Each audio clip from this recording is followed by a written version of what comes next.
Next on the agenda is the resignation of Mrs. Stokes. Do we have to get anything with that? Well, you all have copies of the actual stephanie. She decided the first one to affect the meeting as to why she was trying to affect the meeting. Okay. Thank you. Next on the agenda is the minutes from the March 4th, 2026 regular meeting. Is there any corrections, deletions, additions need to be made before I ask for motion? Hearing none, do I have a motion to accept the minutes? So moved. Second. All those in favor say aye. Aye. Opposed? Any old business? Matter of record, findings of fact, zoning map, public hearing, Maysville Law, Investment LLC, 1099 US 6268, 3.5 acres, area on the corner of US 6268 and Jersey Ridge Road.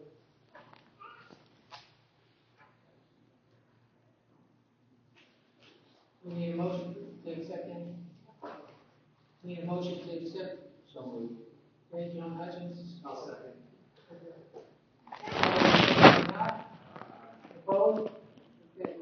Do this public hearing, zoning map amendment application, Maysville, Mason County Industrial Development Authority. 28 properties, 2,080 acres, area north of Germantown Road at the intersection of Germantown Road and Valley Pike and Big Pond Way. I need a motion to go out of the regular meeting into a public hearing. I'll make that motion. We'll have a second. I'll second. All those in favor say aye. Aye. All right, opposed? Okay, we're into a public hearing. All right, everyone, welcome to the first and only public hearing we have tonight. As stated, it is for zoning map amendment application for Maysville, Mason County Industrial Development Authority for 28 properties consisting of approximately 2,080 acres.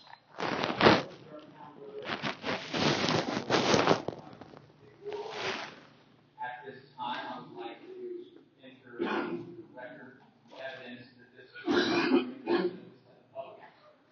here is a 3-page affidavit demonstrating that a first-class male consents to participating in joint property owners.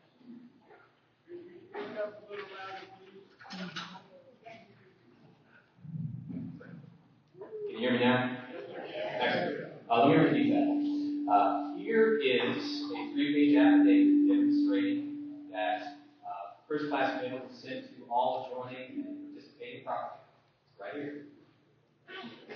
Here is 7 pages of images of the signs that were put, 28 signs that were put on all the participating properties. And here is a printed copy of the digital tear sheet used to advertise this public hearing in the Ledger of Independence.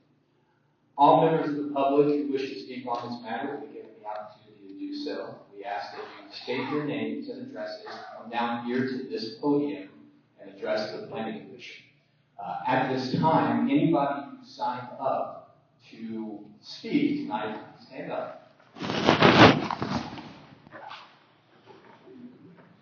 Raise your right hand.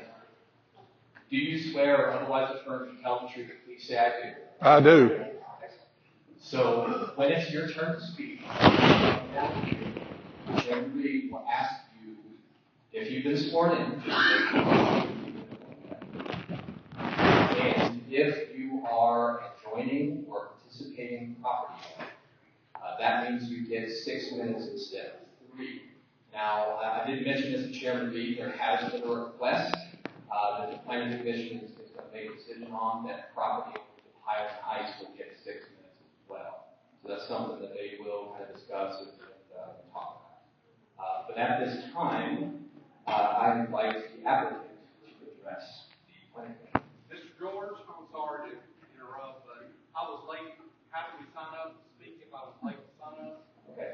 will get the board with the third sheet and we'll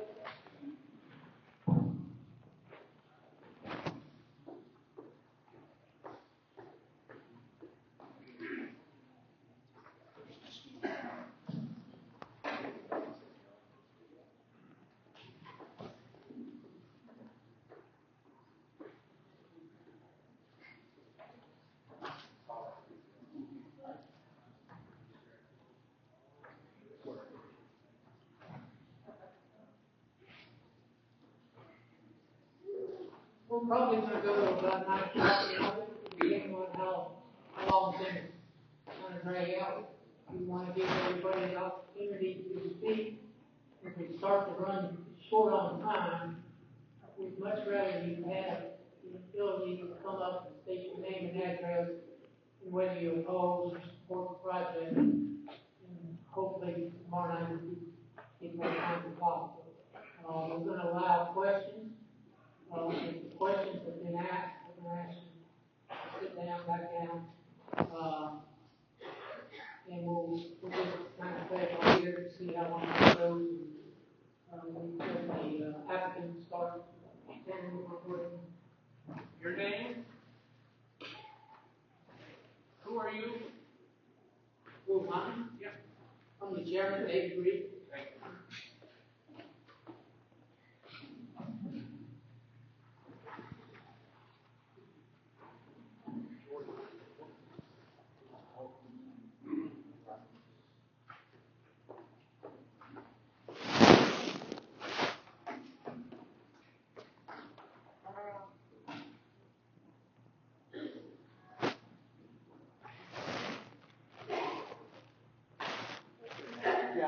Yeah, go up to the full screen, if you don't mind. Perfect. Thank you.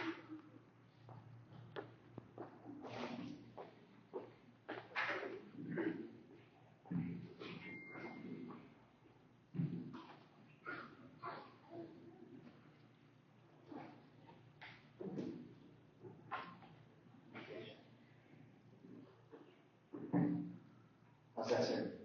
All right. Everyone hear me? All right. Good evening, Chairman, George, thank you, Commissioners. Thank you for the opportunity to speak. As many of you already know, my name is Ken Nichols. And for the record, my address is 400 West Market, Louisville, Kentucky, and I'm here on behalf of the applicant requesting a zoning map amendment. Let me start by saying thank you all for the time and effort thus far in doing the work. I'd also like to thank this board, Judge, Tyler, and I'm sure there's others that have worked on this. You really dug in, studied the process, visited locations, went up to Ohio, looked at other communities, and helped adopt the final text amendment to get us here tonight. The applicant has also been working really hard and completed extensive diligence for this site selection. For the past year, this applicant has been working closely with the Maysville, Mason County Industrial Authority, EKPC, the Kentucky Cabinet for Economic Development, and others on identifying this site to develop a world-class tech center. The company is a U.S.-based Fortune 50 tech company that develops and operates its own data centers worldwide to support its products and services. This is important to know and it distinguishes it from other proposals that you may have read about in other places across the United States, where the developer builds it and then leases it out to a third party. This applicant and developer is vested from the very beginning until the end. Back in December, we met in this very room at the initial public hearing for the text amendment. And I spoke about how this was the first phase, and then we'd eventually have to get to the second phase. Well, the first phase was putting in the rules, or as I said at that time, the guardrails. And we did that. And while I represent developers, I think a lot of the citizens here, and certainly you commissioners would agree, that zoning and local regulations aren't designed to stop development. They're just not. They're to put the rules in place for the development, for orderly plan development. Now we're here tonight because we're in the second phase, or the second part. And the applicant has filed an application for the zoning change, which requires a public meeting. Now, I'm going to show you a few slides, and probably most of you have seen these, because they were part of the application, and I think George Publish put these maps up on. The first one, I call it the blue map internally, and it just shows the area that we want to get rezoned. This is the property that we want to buy. Obviously, you all know now, we have contracts to purchase this if we can get approval. So this is the property that we want to buy, and those are the tax parcels.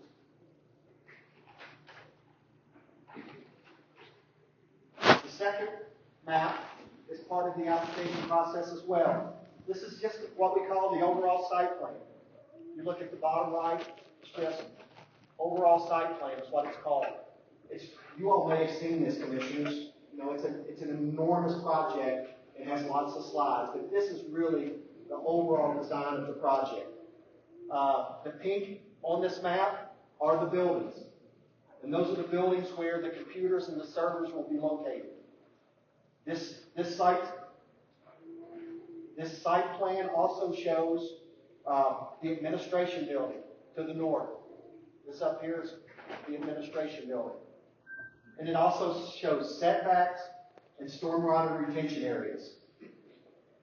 The next one, I think it's easier to understand looking at the next map. And this, you all, I don't know what I think you all see it here, but also it's page 5 on your ones that print out. But this is the landscape plan, and it better shows the buildings and the setbacks. The landscape berm, I want to point that out. This is the green worm. Looks like a pipe cleaner, maybe that you see. That's the berm, the landscape berm that we intend to build, and it's part of our application. The dotted line around the perimeter, that's the setback, the 500-foot setback. And also, this shows along the edge of the perimeter in the green. We try to keep the existing vegetation as it is. So all around on the outside, if we can keep the trees and the vegetation as is, that's what we want to do. We don't want to have to cut it down and then replant. Okay. Also, I want to get a little explanation. It's not for you commissioners, but it's for the public at large about the second phase. In Kentucky, zoning map amendments are controlled by statute. And the statute that you all already know says that the map amendment is, if the Planning Commission must find that the map amendment is in agreement with the comprehensive plan, or in the absence of such finding, there's a two-prong, and one of the others that you can use. And one of those prongs is, you can also find for a zoning change, if there's been major economic change, physical or social nature within the area involved, which were not anticipated in the comp plan, and which have substantially altered the basic character. So I certainly think we can make the case that there's been major economic change that was not anticipated. We know that there's been a huge increased push for data centers and the use of AI technology. We all know it. We use our phones, computers, our maps, and our cars. When we get airline tickets, hotels, every time we use that computer and our phone, we're using the stuff that the data centers process. Proposed data centers are popping up all over the country.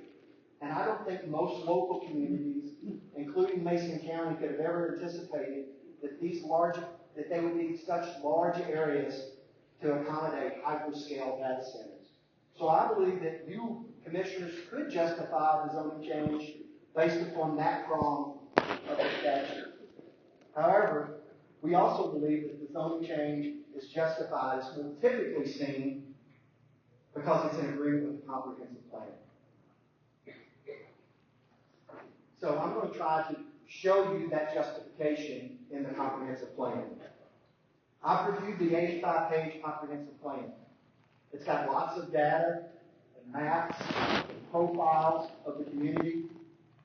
In general, comprehensive plans are designed to look to the future and outline the goals and visions for communities.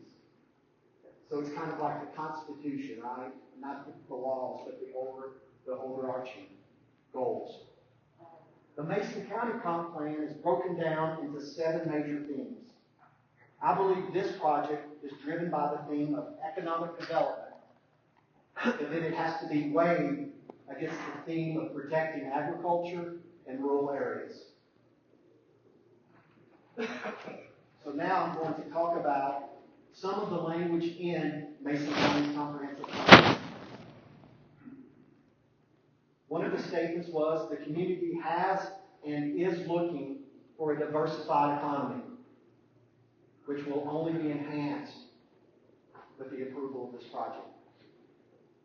The comp plan also says growth in the county, and this is from the comp plan, growth in the county has been flat for the last 25 years. Based on the comp plan, there are approximately 1,500 manufacturing, transportation, and warehousing jobs in the county. And that is down 500 in the last 5 years. I know, I've seen it. The residents love this county. It's a great place to live.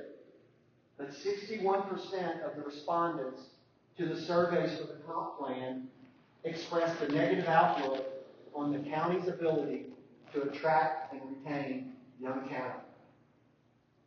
61% of the people said, we're worried about our best and brightest moving away. So economic development, we know it's the backbone of every community, but it's also emphasized repeatedly in the comprehensive plan. If approved, this project will be one of the largest economic projects in the history of the state of Kentucky. One of the objectives in the comp plan is to support the attraction of commercial activities from outside the county. I think this is what this is doing, right? This is an applicant, developer coming in from outside the county to bring economic development. Respondents to the comp plan, again, to the survey, when we asked questions, supported recruiting industry that is technologically innovative and future focused. That's what the respondents said in your comp plan. And I certainly think the data center would qualify as forward focused. In the same section of that plan, it said strategies related to agriculture should be of lower importance because they could see how it's diminishing. Because of the loss of agriculture as a contributor to the county should look at other revenue generating strategies. Again, this is language from your comp plan. Objective 1-2A of the community's facilities team said the county should address current weaknesses associated with water and wastewater systems. Of course, that takes money, either through taxes or fees, or through investments like this project. Objective 1.4 in the public service section. It says identify water availability in rural areas. They said there was a need for more rural water and departments. This project can provide that by investing to expand rural water access. Objective 3C of economic development. Use the IDA to build relationships with the state. Well, I mentioned earlier, the applicant has been working with the IDA, and Tyler's been working with Frankfurt, and the judge has been working with Frankfurt to bring this project to Mason County. Objective 4C, transportation. Consider road enhancements and resurfacing. Well, of course, if approved, this project will bring money and have to provide road enhancements and road improvements. In fact, this project will bring over $1 billion in private investment. It will generate millions of dollars in new local tax revenue to support schools, services, fire, police, EMS, and will have the money and taxes to help with infrastructure. This project, if approved, will bring up to 2,000 skilled trade jobs during construction and approximately 400 operational employees when completed.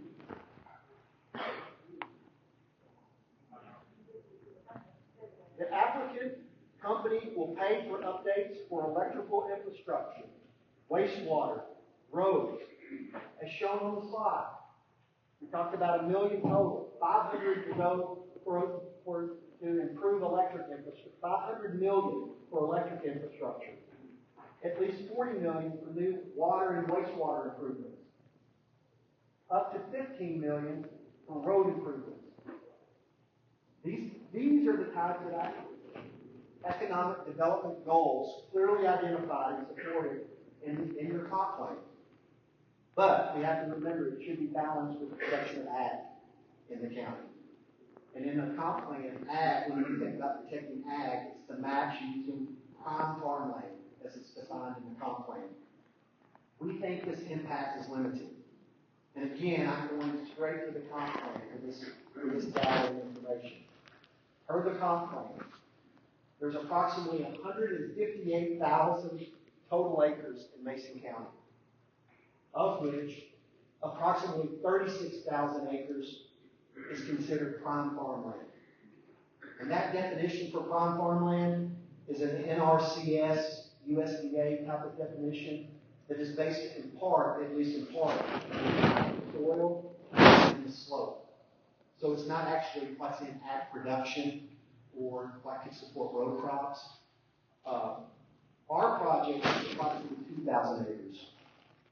And of that 2,000 acres, we think about 1,200 of that acres is identified as prime farmland. So if you take the 1,200 versus the 36,000 acres in the county of prime farmland, we're talking about 3%. So we think this project, we can still allow for economic development and it doesn't impact, it's not significant on the prime farmland. And we know many of the proposed sellers are not full-time farmers. And the income is not from ag products is very limited. And I talked about it being prime farmland. The map identifies this portion of the county as property used for pasture and hay. And so, to give you an idea of what we're talking about, you all know where it is. And then finally, while most of the people here have concerns, we know that. We've heard from the community. And I'll try to address some of those concerns tonight and try to answer questions. One of the concerns that we heard was about environmental issues. That's also theme 7 of your comp plan. Environmental compliance is paramount to this company. The project will meet or exceed all requirements. The project is currently designed to be highly water efficient for dry cooling technology, which we call a closed loop. So you will hear that term, closed loop system. And so it uses very little water. The water that we use is going to be for landscaping, fire suppression, and employee use. Noise. We've heard during the text amendment process, we've heard concerns from nearby residents and the citizens about noise. Well, one of the things that we had to do as part of the application was submit a noise study. We will ensure, the applicant, the company, will ensure compliance with all standards established by the JPC and work to avoid any adverse impact on the neighboring properties. It will strictly adhere to the noise limits as set forth in the text amendment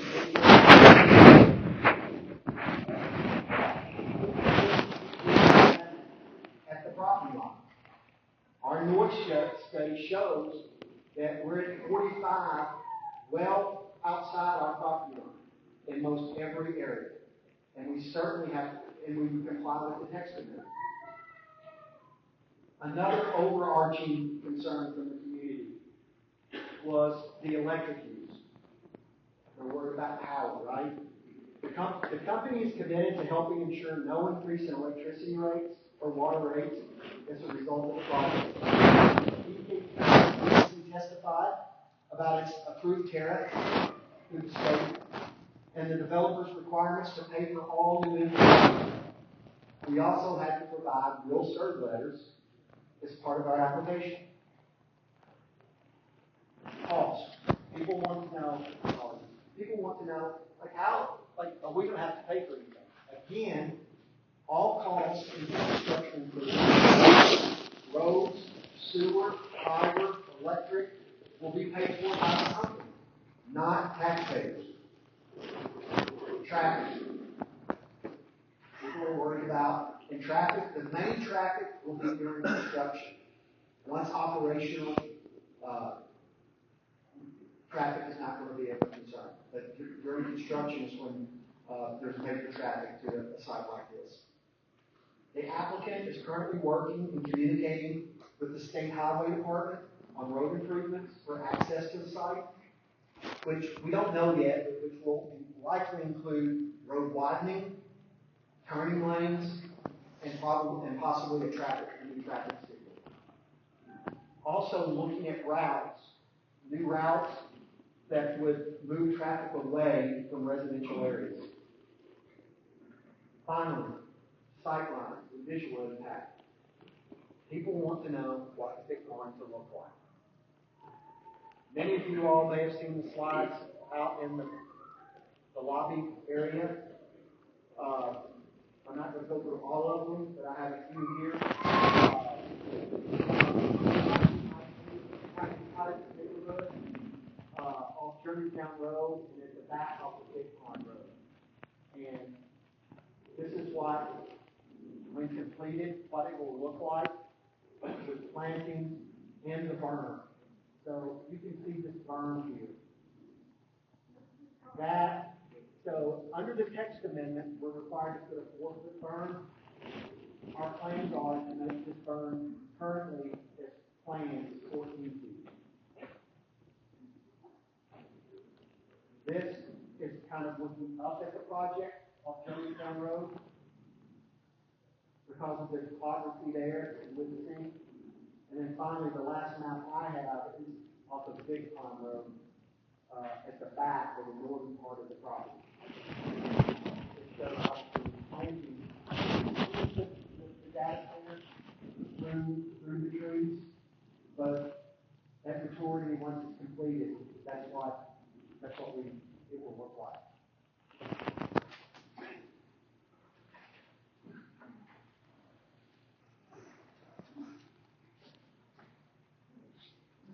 We want to be a good neighbor. This developer continues to that are concerned about the things that I just went through, typically noise and traffic and the visual impact. Please note that the company is open for working with neighbors if they think they are impacted or will be adversely impacted, and the company is going to have local representatives available to talk. So if somebody here tonight says, I want to talk to them about, because I think I'm going to be adversely impacted, Tyler at the IDA can make the introductions with the local representatives. I know this is hard. This is hard.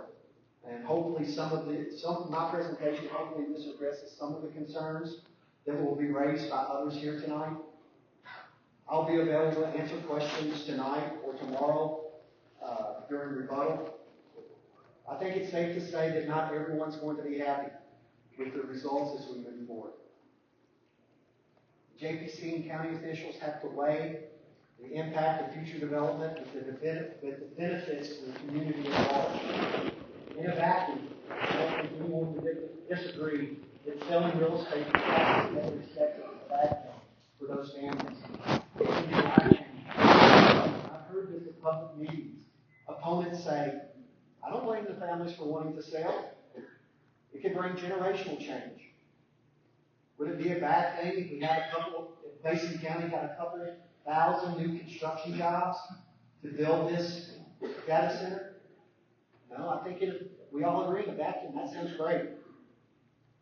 I think we all agree. Increased tax revenue to fund schools, is a good thing.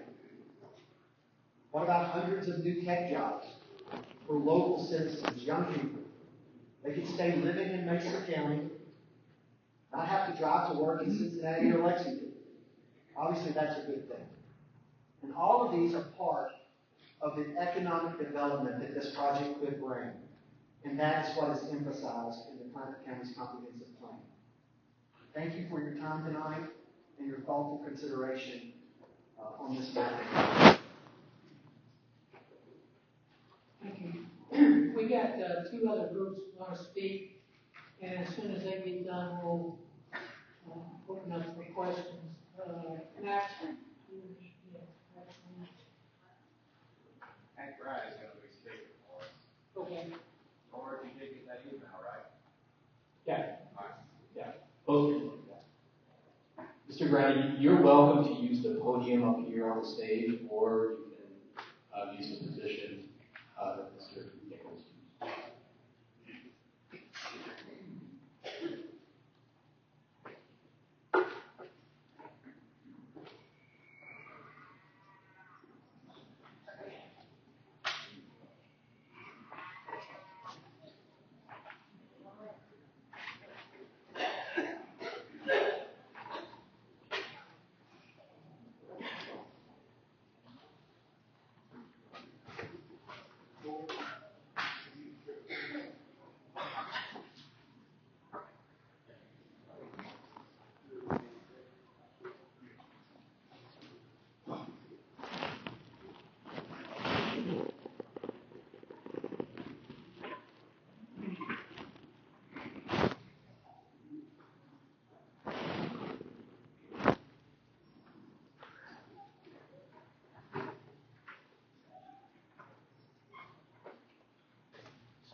George, before I begin, well, I'm Hank Brady, and my address is 406. My address is 119 Highview Drive, Goodway, Kentucky, 40347. I spoke with your counsel before we began about my right of cross-examination, and so I'd like to make sure I protected that right. Do I cross-examine the applicant now, or am I going to have a chance to cross-examine the applicant later in the proceeding? What we'd like to do, Hank, is let you speak, let the other group speak, and then give you the opportunity I will have an opportunity for cross-examination after the next either speaker. either tonight or tomorrow. Tonight. Tonight. As soon as you finish the next speaker, group speaker, we only had two, you and Minerva. As soon as they get done, we'll let you have an opportunity to cross-examine. Thank you. Members of the commission, again, my name is Hank Brady. I've given you writing that is in case.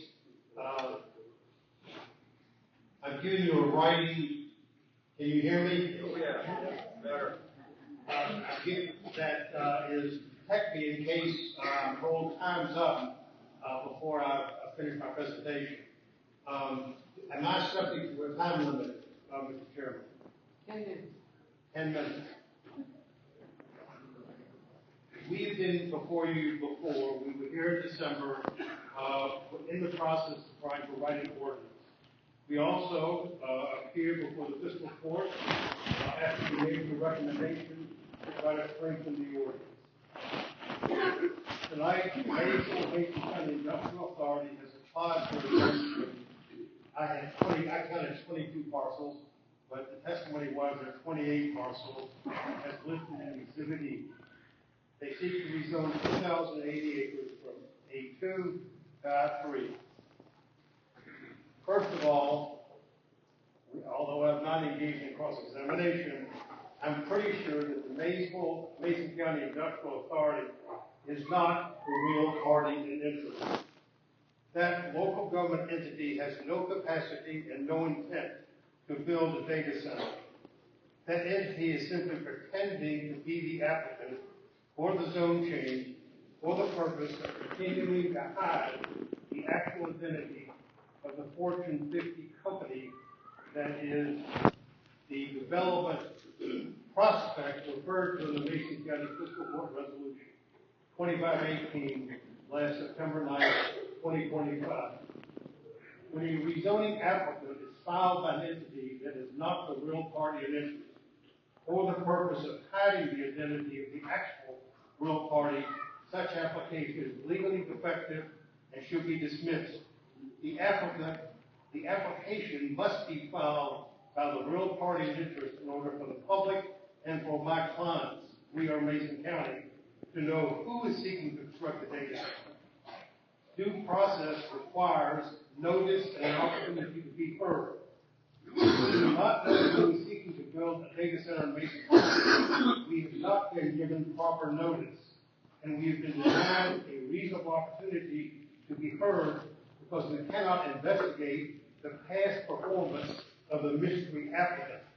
The public interest requires public disclosure of the real party in interest prior to a public hearing.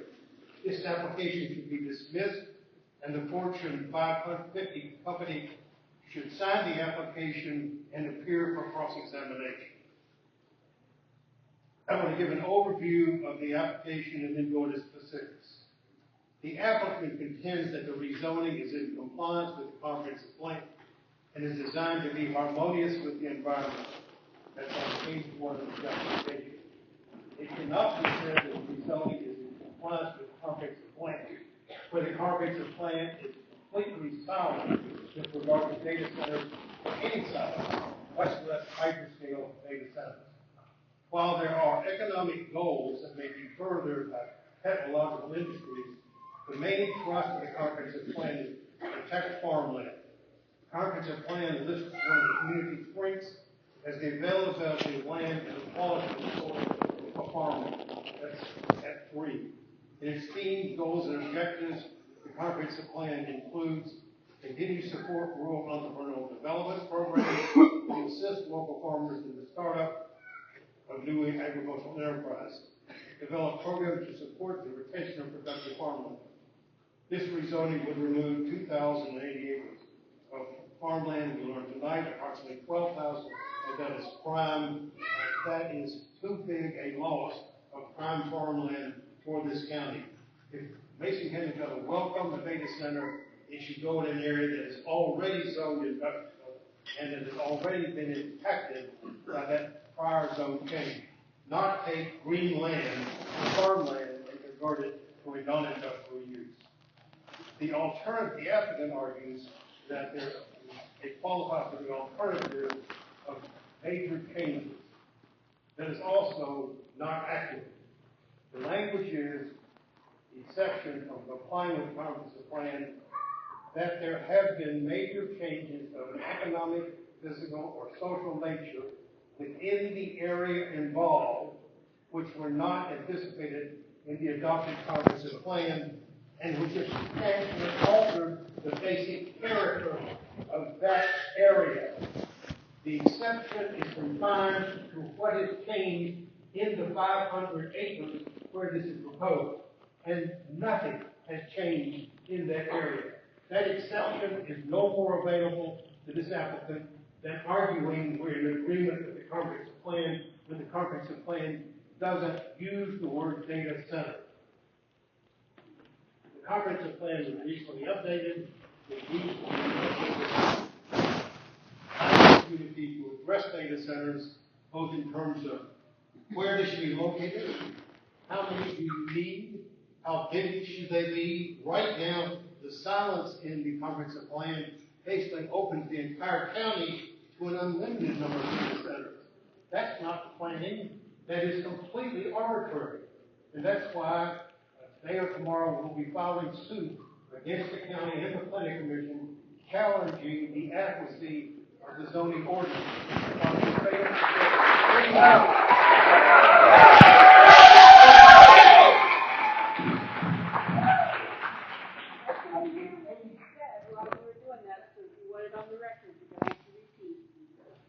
What did you last year.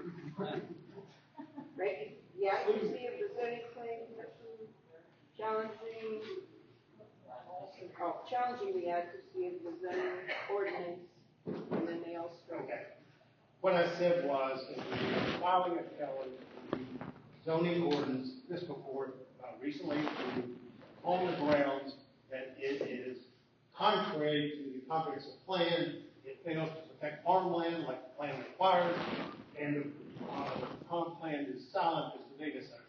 The point is, the comp plan must change before the zoning can be granted. And that hasn't happened, and we will ask you to deny this application and begin the process of amending the comprehensive plan so it helps community decide where and how big and how many data centers this community needs and wants.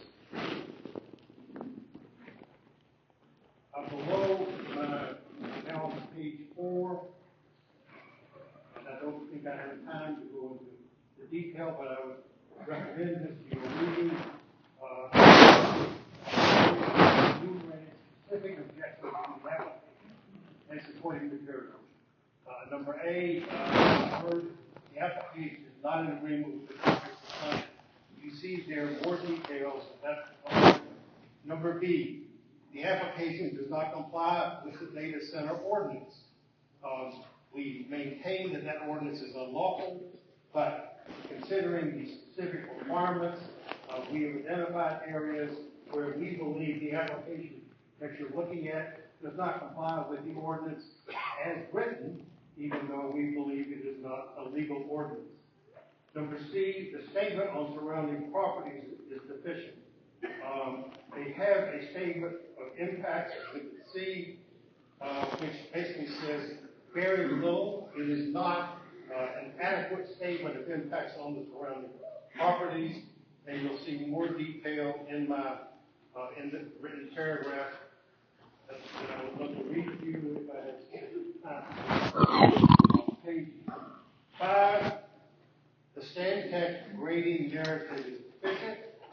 We've looked at the Stantec grading narrative dated March 5th, 2026. It is a general design criteria. It does not address the impacts of massive earth moving on the surrounding properties. It is silent as to how grading approximately 1,350 acres of disturbance, alternate topography, and how the stormwater will be managed during that construction period.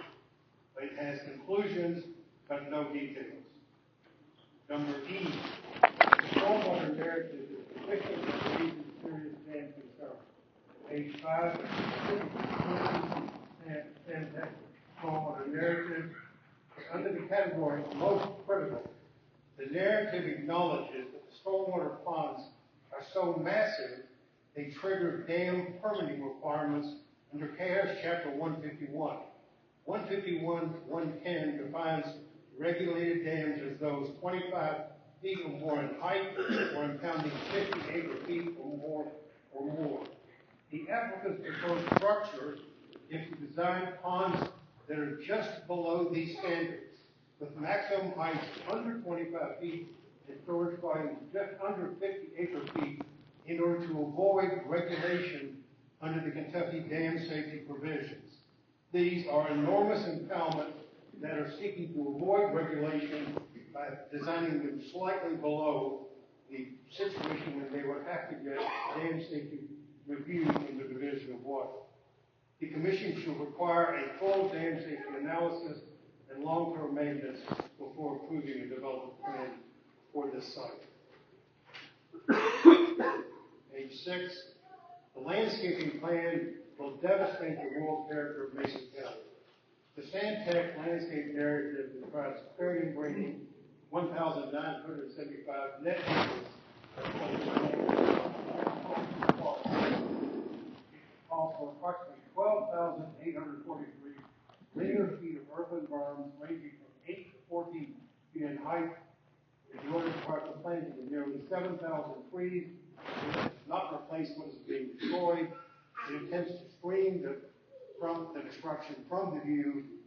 It will permanently destroy over 2,000 acres of prime farmland and farmland are important as well as long-term farmland. The existing view shed, rolling pastures, farmland, and woodlots that define this landscape for generations will be irrevocably lost. No amount of landscaping can mitigate the transformation of Mason County from rural landscape into a massive industrial campus. Mr. Grady, you're at 11 and a half minutes. Final thoughts, please. May I have one more minute? It's up to them. Wait, May I have one more minute? yeah, go ahead. I asked you to look at section G, which is what I hope to get to. Part I want to emphasize here is the criticism of the noise modeling report as deficient, incomplete, and ambiguous. But most critically, on page 6, the report does not address low-frequency noise impacts. Data centers are a well-documented source of persistent low-frequency noise from cooling systems, transformers, and generators. Low-frequency noise propagates further than higher frequency. It penetrates building walls more readily and has documented adverse effects on humans. And you can read the text. The point is, this is something I asked the Planning Commission to include in the ordinance regulating both high frequency and low frequency, and you did not do it. I asked the fiscal court to fix that, to regulate low frequency as well as high frequency. I've included in my report studies, access to studies that document the health impacts of low frequency noise, and you've left Mason County as completely unprotected against that environmental impact. I've got a lot more I want to say. I'm out of time. Thank you for your attention.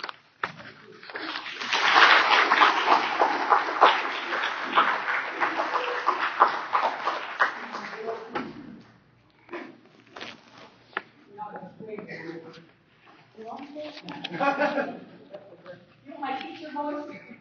I'm Janet Harrison. I live at 31008 Kentucky Highway 435, Dover, Kentucky, near the great town of Minerva, and I represent the Friends of Minerva.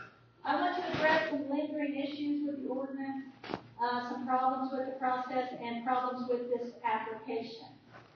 The supporters of We Are Mason County KY believe Data Center Ordinance 2601 is invalid as it does not comply with the recently updated comprehensive plan. It also falls short in providing necessary protection for the health and welfare of our farmland and our community, especially those who reside near the proposed project. We believe the rezoning application also contains errors and lacks sufficient details upon which to make a long-term, impactful zoning decision. Based on the JPC's final ordinance draft, the setback measurements was understood to be 500 feet from the adjoining property line for all properties, regardless of property classification. John Eskell's modified version of the ordinance distributed to the fiscal court on February 27, 2026, redefined it as 750 feet to the dwelling for sensitive areas. That version was not shared widely enough with the public with proper advance notice prior to having a vote to codify the ordinance.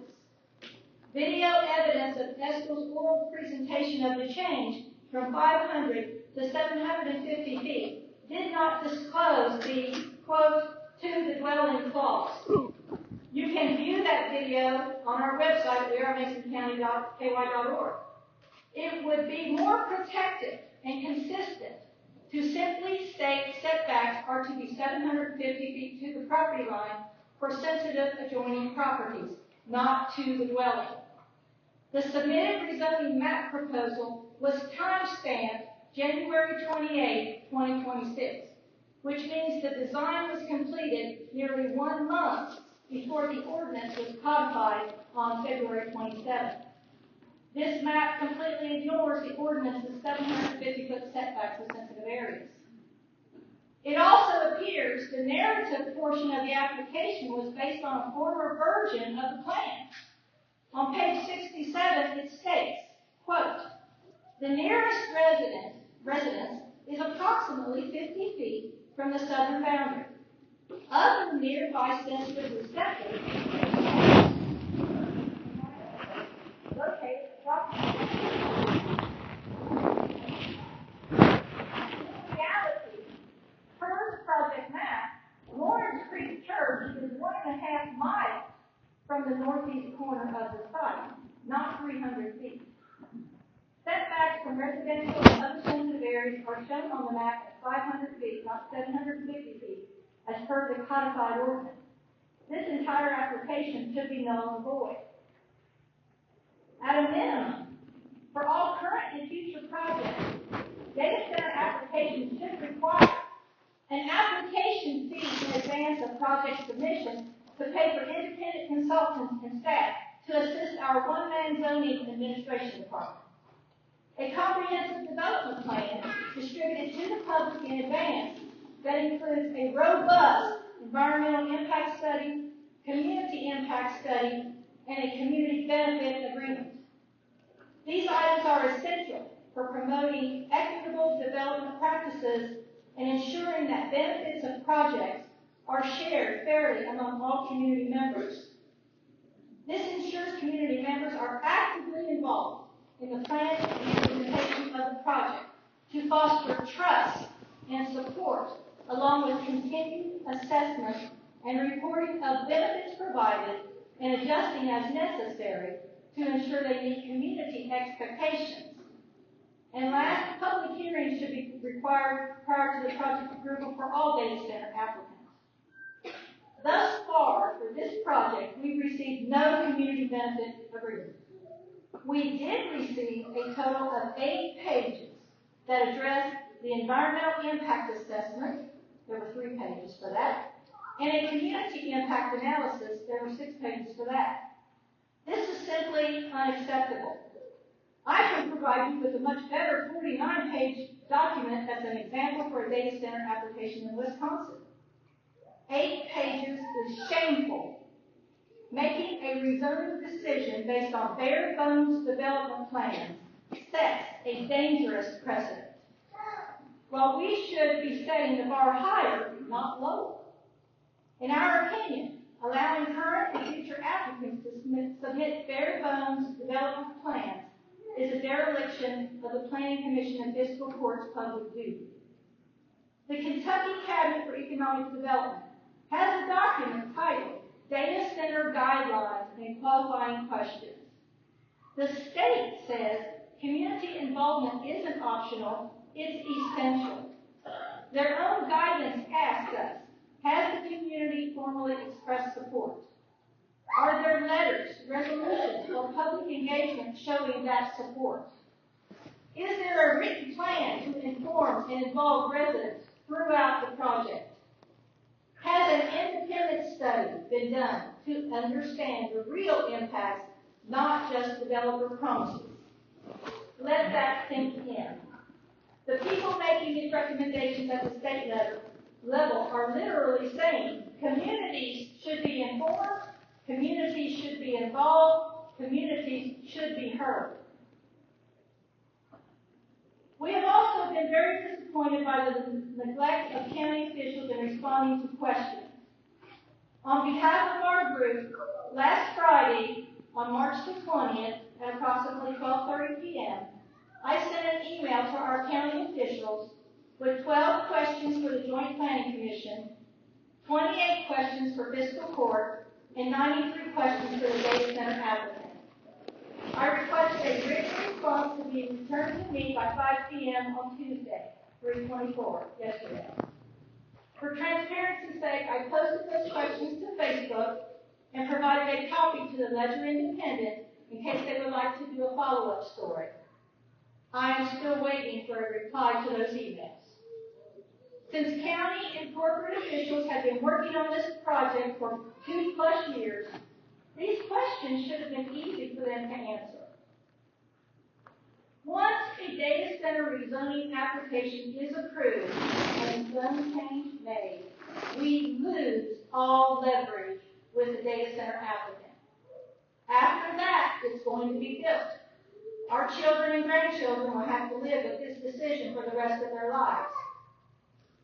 Our biggest disappointment with this whole process is that the critical details about environmental and community impacts, community benefit agreements, other utility compliance features were all postponed until an application was received and a request for zone change was initiated. Now it all feels too rushed to allow the public to digest these details and to participate. Mason County citizens deserve so much better from our county government than this. If hyperscale data centers were such a blessing and as harmless as some would have you believe, every community would be competing to get one. In reality, most communities are fighting to keep them out. The fact that this applicant is choosing to keep their name secret for 2+ years is a big red flag. I actively tried to find a Cinderella story where a hyperscale data center partnered with a community and they lived happily ever after. So far, I am empty-handed. My 40+ career as an IT professional demonstrates that I am not against progress or data centers.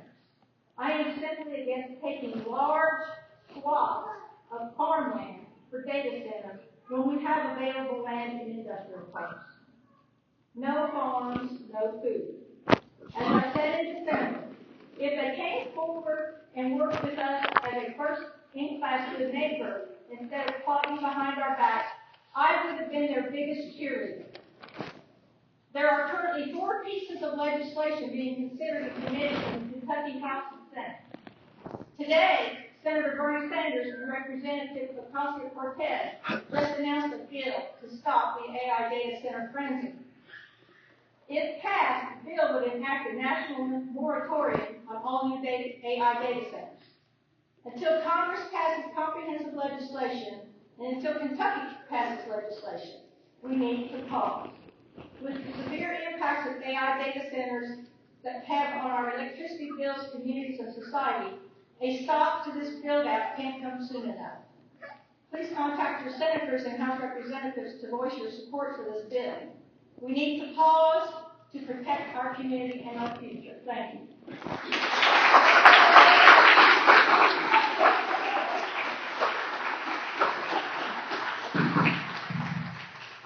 Go ahead, I think you want to go ahead and cross-examine him. I do.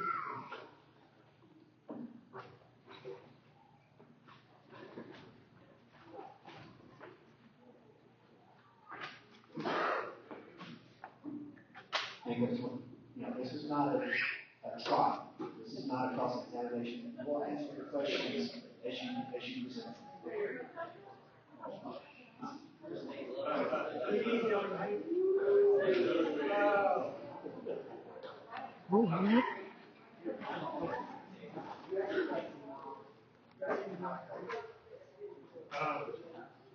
Is my mic working?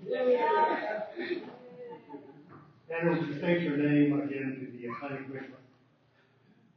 Henry Nichols. You are here as a member of a law firm. State the name of the law firm. FBT Gibbons. This is all in the record. Now, are you the applicant? Are you the applicant for this matter? No. Who is the applicant? The IDA. Why is the IDA giving testimony so that I can cross-examine the IDA about their data center experience? I'm the counsel. I don't want counsel. I want the applicant. Where I have the right to cross-examine the applicant. Where is the applicant? The applicant is the IDA. They are the ones that have the contract with the owner. Finish that sentence. The IDA has what? They are in privity with the sellers. The IDA is under contract with the sellers of the real estate. Yes. Is the IDA capable of building a data center? The IDA will not be the builder. Who will be the builder? Fortune 50 tech company. Name that company. We are not going to name at this time. No data center developers name them before approval.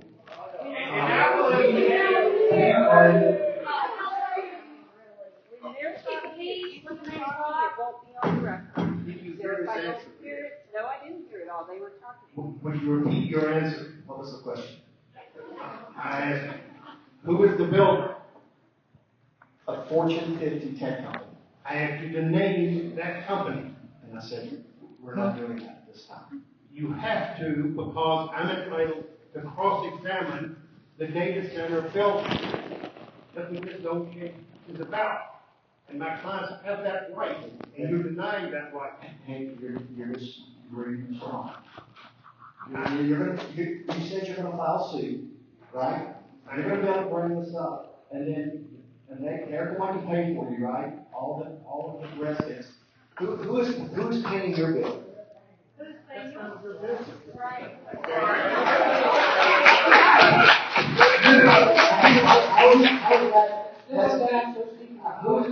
How do people know that you're not going to be able to? They're wasting their money on this argument.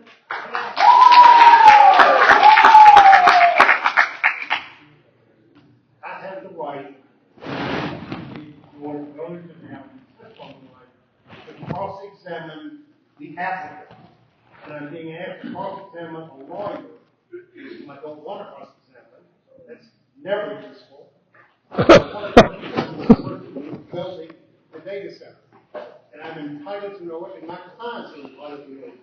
And I ask you to come to this hearing and ask them to refile with the person, the data center itself, signing the applicant, and a data center representative here to be cross-examined.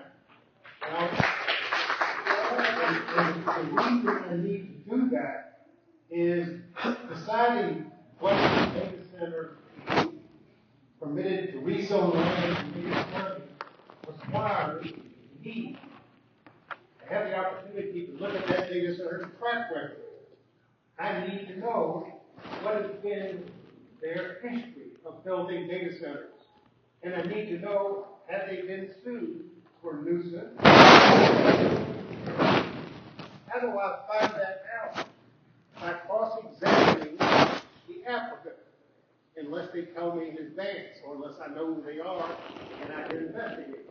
I ask Mr. Chairman, if you will ask the Planning Commission to cancel this hearing and instruct Hannah to instruct the IDA, to instruct the prospective data center, Fortune 50 company, to come forward and identify themselves and sign the application. Will you do that? Michael, I have an opinion. I think the planning commission can take the application on its face. And I think that if Mr. Grady thinks that he has an appealable argument, then he can file that appeal.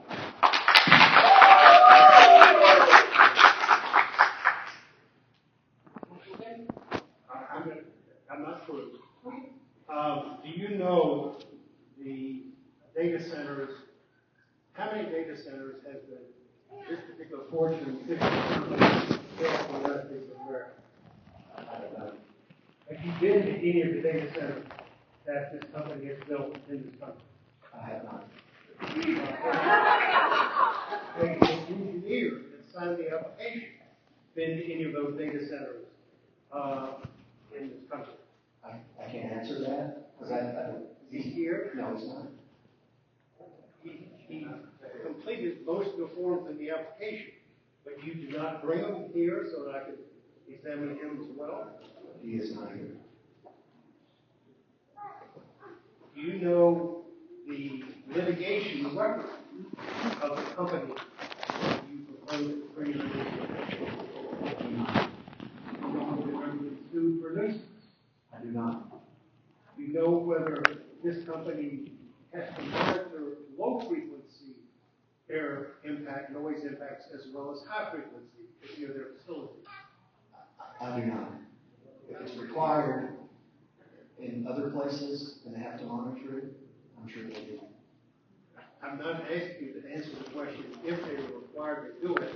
I'm asking you if you have any knowledge that the company that you want to bring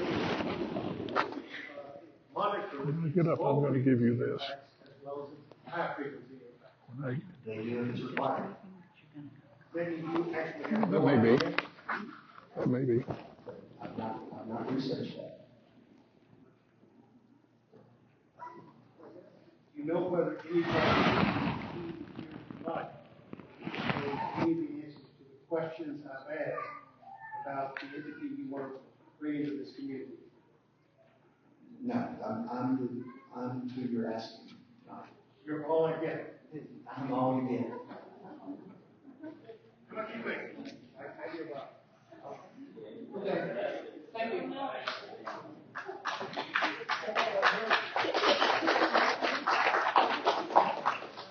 If the commissioners have any questions, Mayor, Yeah. Clear, I'm sorry. I'm here. You said you've been working on the project, you've been working on the project for, how long have you been working on this project? Oh, just about, 4 months. I thought you said over a year. You asked me how long I've been working. All right. 4 months. Did anybody within that 4 months ever tell you about a comprehensive plan that we just finished? Yes, Did you look at it at that time? I did. And so you saw the figures about wanting that farm, private farm and stuff like that. I thought it was kind of minuscule to you to mention the percentage of farmland we're losing. Did you know Kentucky's losing over 100,000 acres of farmland per year?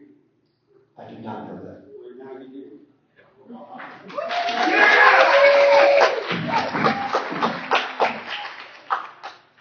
In other words, people in Mason County enjoy landscape wetting, and even the 3% of whatever percentage of floods you say is going to be altered, that is prime farming.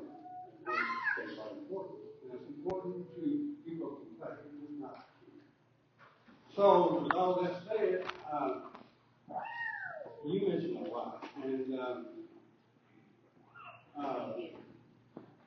that's it. I thought you was here longer than that. And somebody comprehensive plan that we worked on for 2.5 years developing. It's not like this thing was just sitting on the shelf for 10 years. This thing has just been, it would have been a whole lot easier, a whole lot easier field to sell. Someone had come to some of the open meetings that we had and said, hey, we can take these back in the documents to develop. And nothing's going to say. So you can nitpick all you want to about what's in there. Basically, the basic concept was people like the way it is.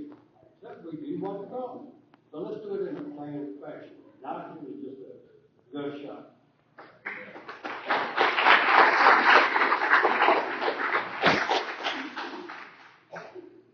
anybody else? Tanner, you mentioned about, you mentioned that this was an application to see the tax from the 2008 acres. Can you not hear me? No. Can you hear me now? That's all I got. Here we go. I need more power. So the map in front of you is 2008 acres. I'm sure that I've not done that calculation. I'm certain I said. And you stated, the applicant has stated there's a certain total future build out megawatt or gigawatt capacity. Does that map represent the entirety of the project and as a full build out? It does. So the idea that you asked a couple of meetings ago, how many acres will this take? That is the acreage that's in question, and That is it. and some of the other, I know the community has talked about some other contracts and different places in the county, across the Dubway and south of Dubway, different places. This is the area that's affected. If you're not encompassed within that map, it's not part of the project. How far? This is the 2,080 acres, right? So- north of Germany. So any idea of any other contracts or people under contracts or people that was for, something that contingency plan that this did not work and that contingency plan is now this, and the other acres will not be considered as a now? They cast a wide net, right? Correct. And so, I can say what's going to happen five years from now. Right? They could come back, if this is successful, and we get approved, I don't know, they could come back, but they would have to, any data center now in Mason County would have to come back for a zoning change and follow the text amendment. But the scope that's been presented to us based on that power needed and the tariffs that's been approved is within that 2,080 acres. Absolutely, yes, that is, right. But this is the project that we're working with EKBC for. We have got the water will serve letters. We worked with Frankfurt. It's on this 2,080 acres. So any concerned citizens not inside that is worried whether or not there's a phase 2, 3, 4, 5. That is not the case. That is not the case. You talked about berms around the property. I think you said it was 6 foot and the orders were 4 foot. I recall. I think you also said you're going to increase your 14-foot berms. Is the berm 14 foot of land, then tree, or is that from the ground to the top of the tree? The land. And will those trees be, is that a future growth on those berms? As you showed those pictures, will you plant trees and see they have to grow to that berm? Well, obviously, you can't plant fully grown trees. But with some, yes. My kids plant trees, that's all. Yeah, no, they'll be bigger than that. They'll be, yeah, so big caliber trees we have to apply. So they can't be like little that you can buy online.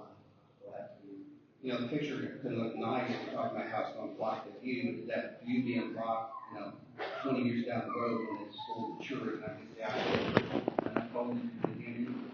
Well, again, around the perimeter, we're going to try to see everything. And then where the berms are across from Highland Heights, it's a 14-foot berm. And then I'm thinking probably 8-foot trees, 5-foot trees, various trees, and then some of those will be evergreen that don't lose the leaves in the water. I noticed in the application, looking at in front of me, it's kind of hard to explain about west. There's a berm that kind of didn't, looks like it stopped and started at the bottom. There's some these areas there. I certainly do.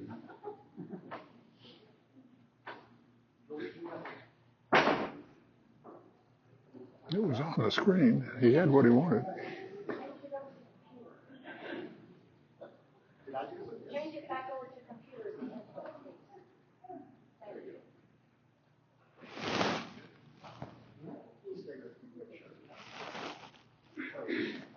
You go back to the color right there on the bottom left hand side of the southwest.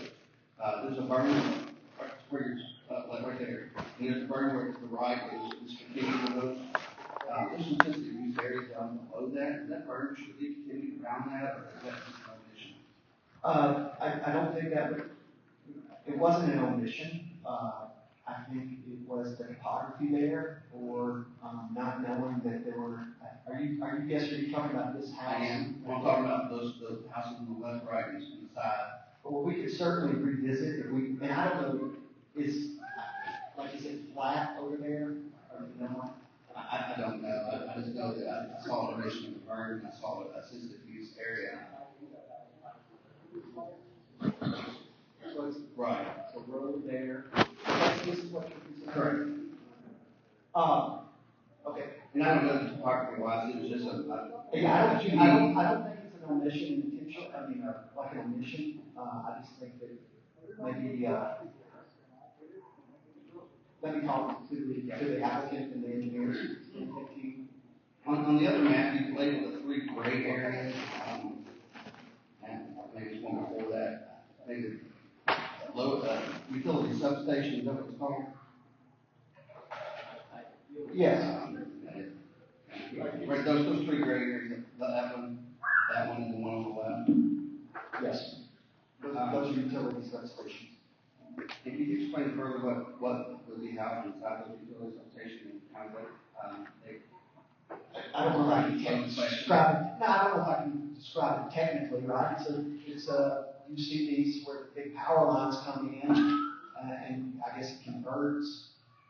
Are those subject to the ordinance of height restrictions? Are they outside of the ordinance? They are not subject to the ordinance. And do you have any idea on what can designs affect those to change height, or is there any design engineer? You know, if they design in a way that mitigate some of those. You're talking about the height of those? I don't know. I think that's an EPC question. Okay.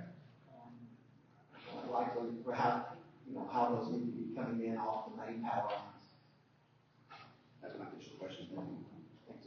I have a question. So those utility substations would be part of public electricity infrastructure. They would. They're not going to be owned by the applicant, right? They're going to be JPC. Okay.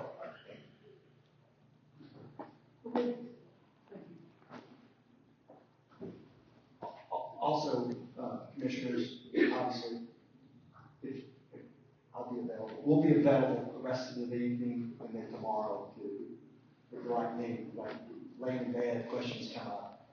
Tanner, one final one. You mentioned something about an applicant is never known process. Yeah, that's probably. Can you, in your, how soon does something like that happen? Does it happen in the development plan phase? You talk about phase 1 and 2. So once they get, let's say you were to get approval, and then we still have to close on the properties, and so we have to finish out the closing to purchase the property, and so I don't have a good answer on that, but it is not typically, certainly with these hyperscale data centers, they're competing all over the world for these locations, and they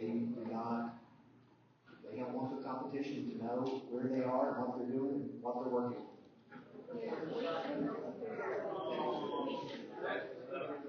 All right, moving on, let's, Owen, Neil. And you'll be up.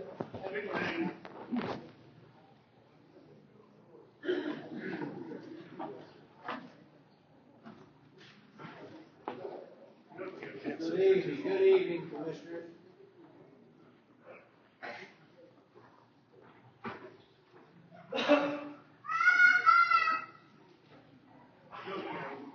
I want to thank you all for this opportunity to address our joint planning commission. You all here at forward.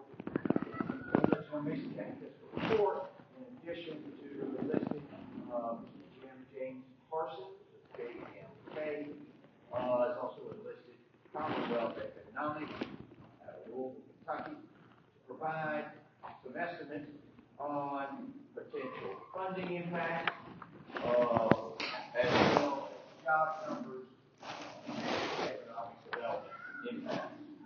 From a preliminary report, Casey Bolton and Spencer has shown me the following impact from just a modular 400 megawatt data center and technology campus that would be specific to Mason County, using Mason County tax rates, working to have Casey, Spencer, and their team attend an upcoming fiscal court meeting to walk our commissioners through their analysis.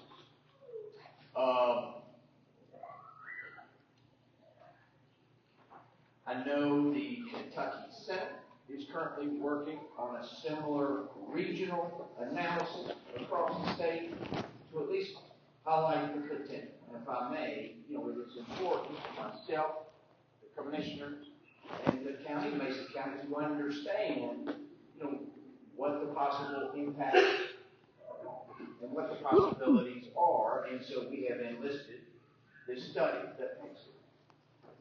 These figures locally are unadulterated, unincentivized figures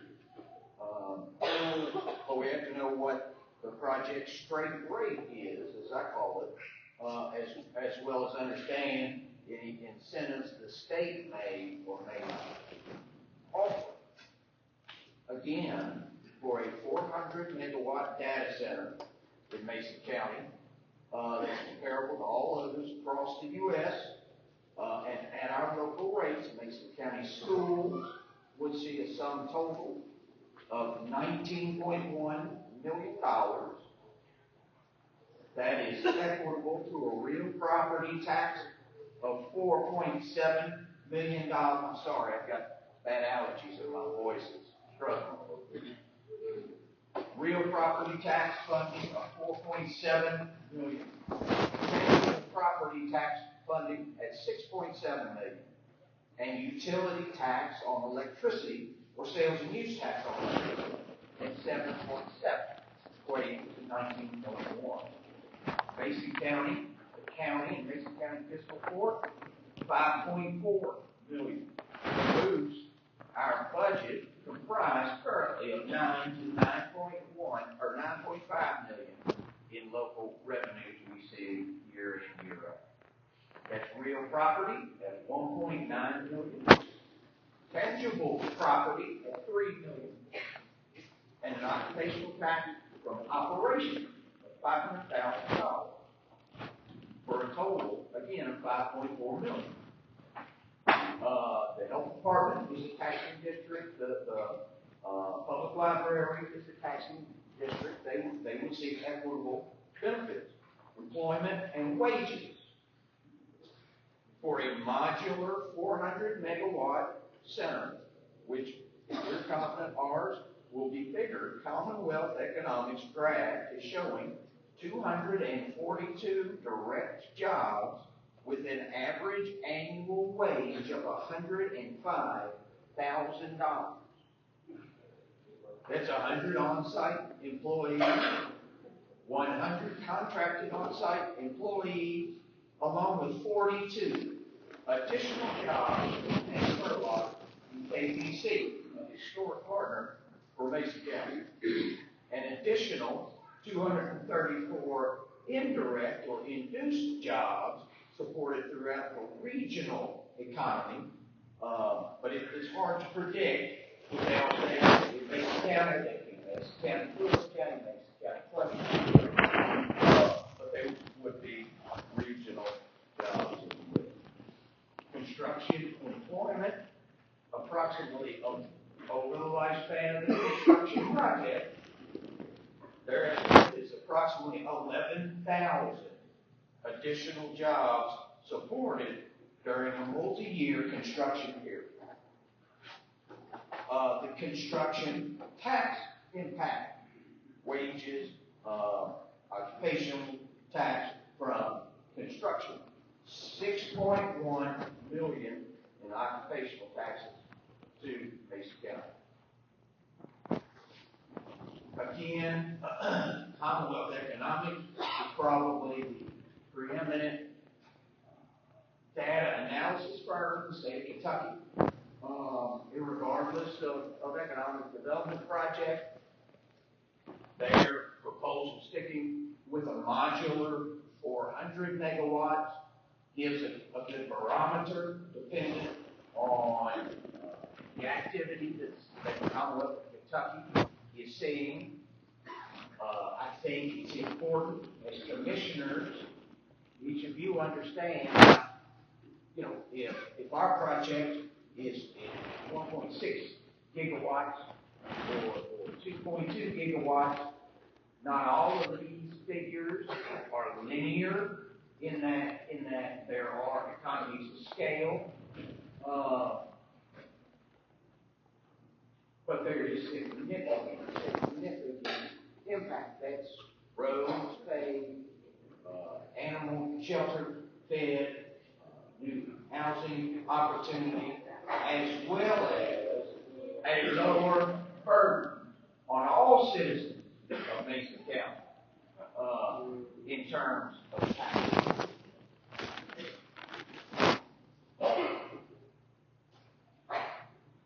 And so finally, let me add the caveat that 400 megawatt data center equates to a $4 billion data center technology campus investment, $4 billion, in concert with a $1.5 billion expansion to our historical partners, the JPC, as Spurlock Power Plant, whose jobs have powered our community for generations, and we're very, very appreciative. I'm sorry if I'm over. Thank you, gentlemen. Let's take a quick break and then we'll get to you. All right. 15-minute break. All right, Bill, go ahead. My name is Bill Marshall at 6083 Jpoint. I'm not a participating nor a joining partner, property owner. Members of the community, thank you for your time. Mason County has been a home of hardworking families for over 230 years, but the trends of the past few decades demand our honest attention. Since 1974, annual agricultural sales have dropped by $64 million. Employment is down nearly 2,500 jobs from its peak. Our population has shrunk by 7.6% over 30 years. Tobacco is gone. Dairy is gone. Major industrial employers are gone. We cannot ignore these realities, but we do have real strengths to build upon. Our extensive electric transmission and fiber optic infrastructure put Mason County on equal footing with any major metro area for data center operations. This map amendment is an opportunity to build an economic foundation for the next generation. Our new comprehensive plan calls for protecting prime farmland whenever possible. The project does exactly that. It covers approximately 1.4% of Mason County's total land. Less than 2% of the county's prime farmland is affected. Buildings and infrastructure occupy only a small part of the rest is in landscaping and sod, protecting topsoil while managing stormwater. Regarding property rights, opponents would cheer the landowners who chose not to participate. We respect that, and everyone should. But the right works both ways, and landowners who decided that selling is the best for their families deserve the same respect. Property rights extend not just to those who say no, but also to those who say yes. The families who built this county didn't wait for perfect certainty before acting. They made the best decision they could with the information they had available and trusted that the next generation would carry on. That's what this vote asks of you. The opposition has not provided, because it does not exist, a credible alternative path to the economic future Mason County families, schools, and institutions deserve.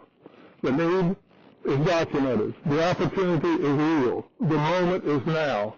I respectfully ask that you vote yes for this map amendment.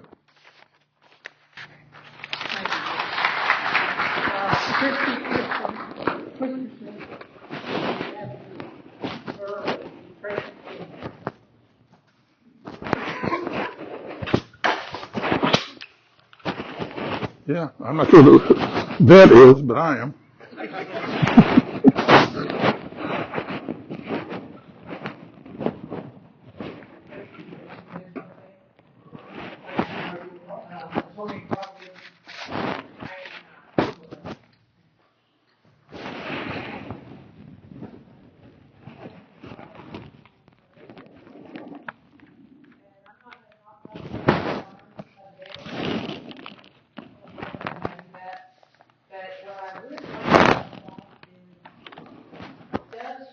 Rezoning 2,000 plus acres, agricultural acres, to heavy industrial, does that fit within the comprehensive plan? I thought Mr. Tanner Memphis over there talked about the comprehensive plan. Apparently it's pretty important. So on page 51 of that plan, there's data from a survey of Mason County residents. That data makes it clear that Mason County residents appreciate the agricultural and rural heritage of our county. To the point, the question of importance of preserving the rural character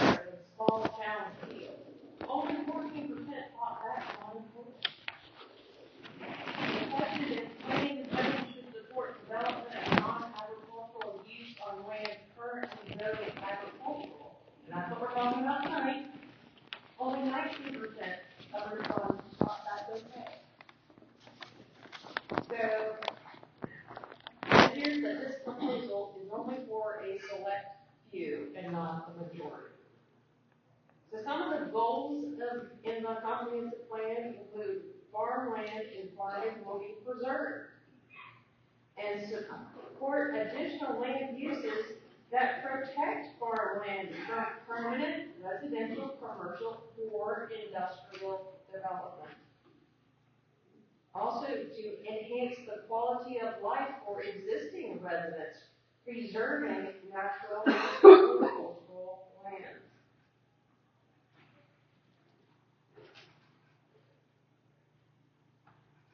We've been down this road before with other things.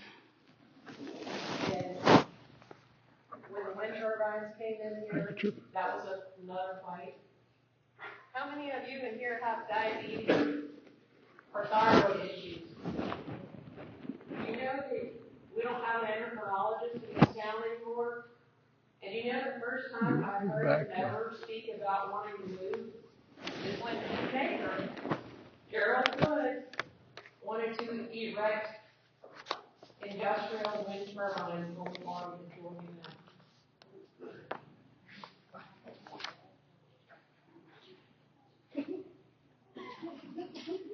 The comprehensive plan is supposed to be a guide by which decisions are made for Maysville and Mason County. So in 2021, when Stephen and Rosie Wagner, when they wanted to change 8 acres of their agricultural, you know, they were denied.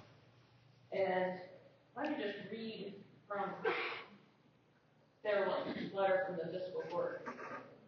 George Larger, asserting that the comprehensive plan requires any such large-scale rezoning to occur only once infrastructure is improved. So, and also, proposed rezoning is inconsistent with the zoning in the immediate area. Okay? And this, to approve the map amendment as requested would constitute impermissible spot zoning. The comprehensive plan requires any such rezoning to occur only once infrastructure is improved. And also, the fiscal court has grave concern over the danger created by increase in traffic in the area and the hazards posed by any vehicle, let alone a large commercial vehicle. This is signed by Owen McNeil, July 13, 2021.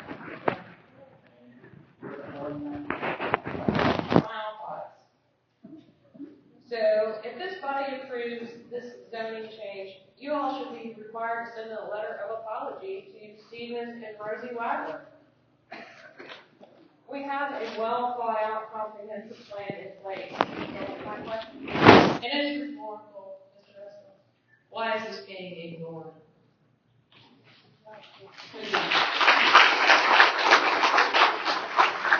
Thank you, Stephen. Here.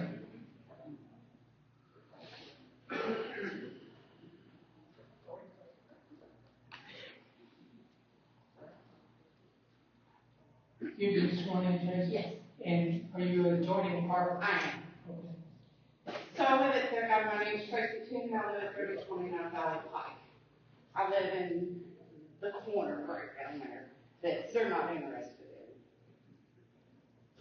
in. My husband has stage 4 cancer. The only enjoyment in life that he has right now is going out and going to his yard. While he can still do it. This place is right across the street from me. And we've now laid out nobody. Because our little land means nothing to them. Our property is not going to be worth a dime to sell when my husband dies or before. So, I mean, I don't know. I was told today to come in here and let you all know how I feel.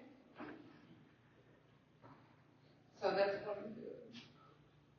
I had to do the other meetings because I figured, y'all gonna do what you're gonna do. fine or we're healthy or whatever. But I was supposed to come in here and push you on my bill. But like I said, $29 hike, we haven't heard or seen from nobody. So, that's all I have to say.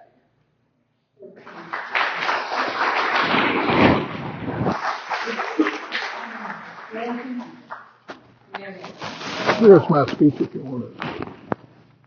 My name is Landon Garrison.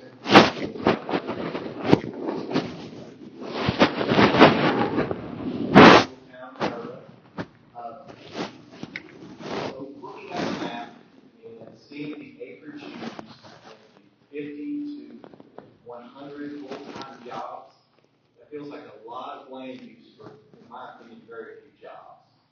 And I want to know what kind of immediate benefits the community in the county, I'm sure that's not going to answer at this meeting, but maybe something to be considered for what kind of tax abatement would be going on with a business like this moving in.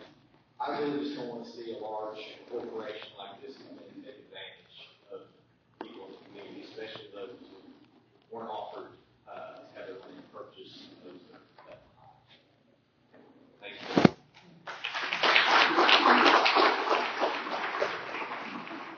Kelly Byer and Ken Cameron.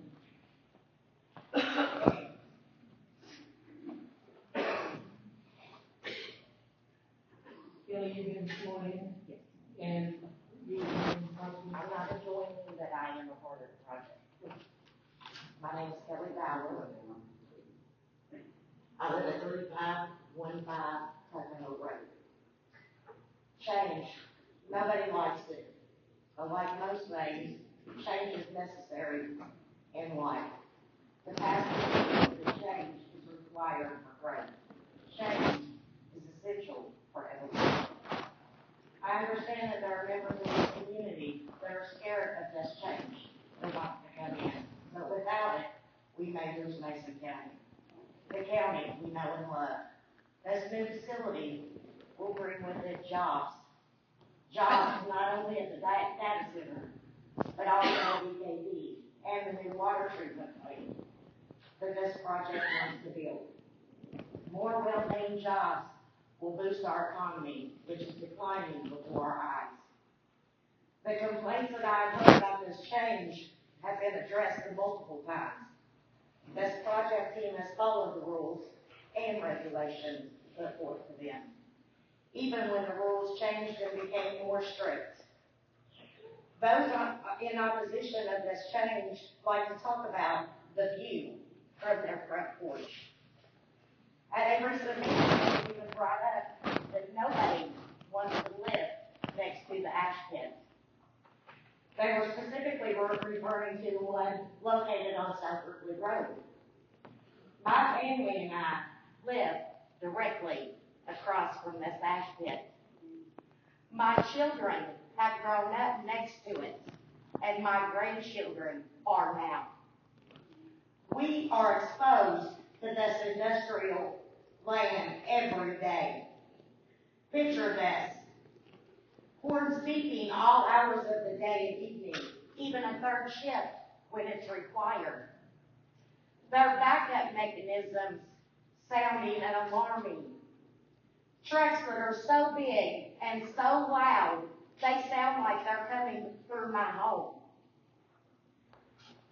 There is ash on everything I own, blowing in the air that we are breathing every day. This land, my land, should have been industrial purposes years ago.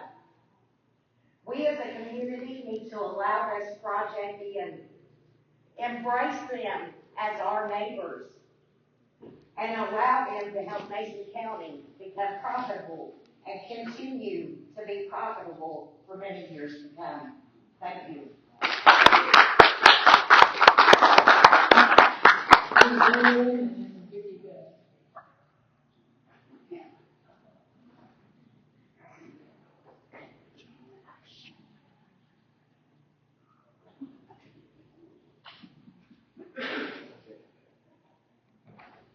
and you've been sworn in. Yes, sir. And you are joining property in? I am not. Okay, thank you. My name is Ken Shamblin. I live at 2337 Cedarwood Drive. When I heard about this meeting and so much invitation to come and to speak, I didn't know if I would say anything or not. But I have been a reader of consumer reports for 48 years. And I got something in my email this very day about babysitters. And I thought, this is not a sign I've never seen before. So I've copied a lot of it, and the quotes, I'm going to read it. According to Consumer Reports newsletter that I received this very day, massive data centers are gobbling up resources across the United States, and you might be paying for it. The latest investigation by Consumer Reports details how the boom in data centers built by giant tech like Amazon, Google, Meta, and Microsoft support artificial intelligence is coming at a huge life in your utility bills. And you heard Mr. Nichols say that wouldn't happen. At least I thought that's what I heard him say. But guess what? It's going to happen. Unless they have to sign, they're not doing everything that does. That's not happening. Continuing. Communities with higher concentrations of data centers saw electricity prices jump 267% over the last 5 years. 267%. How many of us can stand that kind of electric bill? If these electric prices aren't enough, the colossal need for water, like data centers can also like our water. Data centers are now new, prices of real estate are not new. And since the introduction of ChatGPT to the public in 2022, artificial intelligence has exploded, requiring mountains of new power-hungry equipment. A typical hyperscale data center might use 100 megawatts. This is enough electricity for 100,000 households. I'm not in favor of a data center in Mason County. Thank you.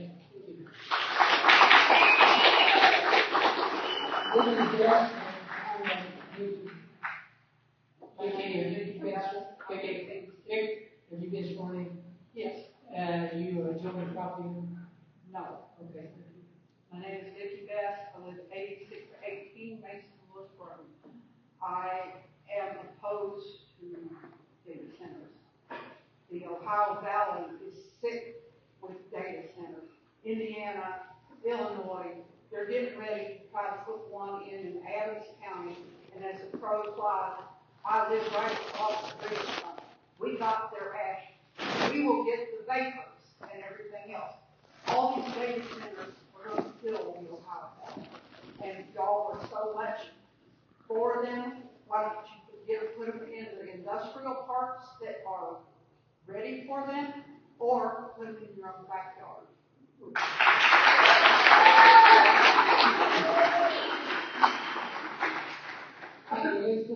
And Dusty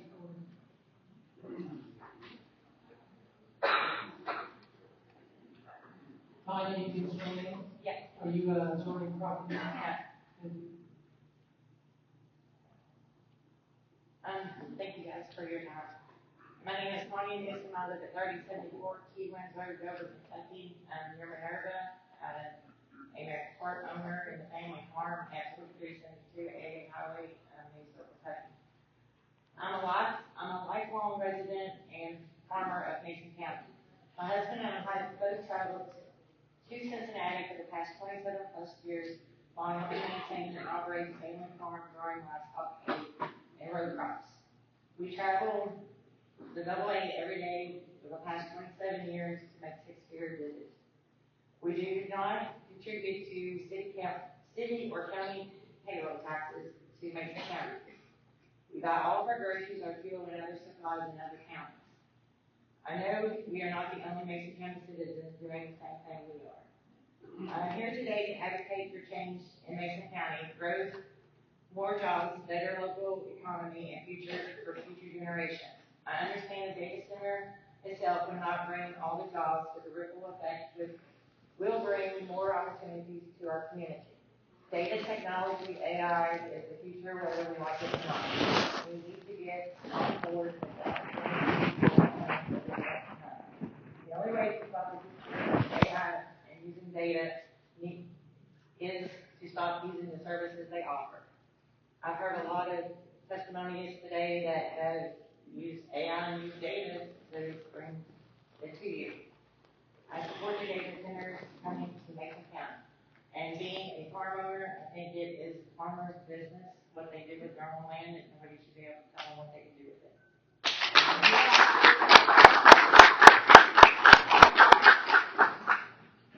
Justin Porter and,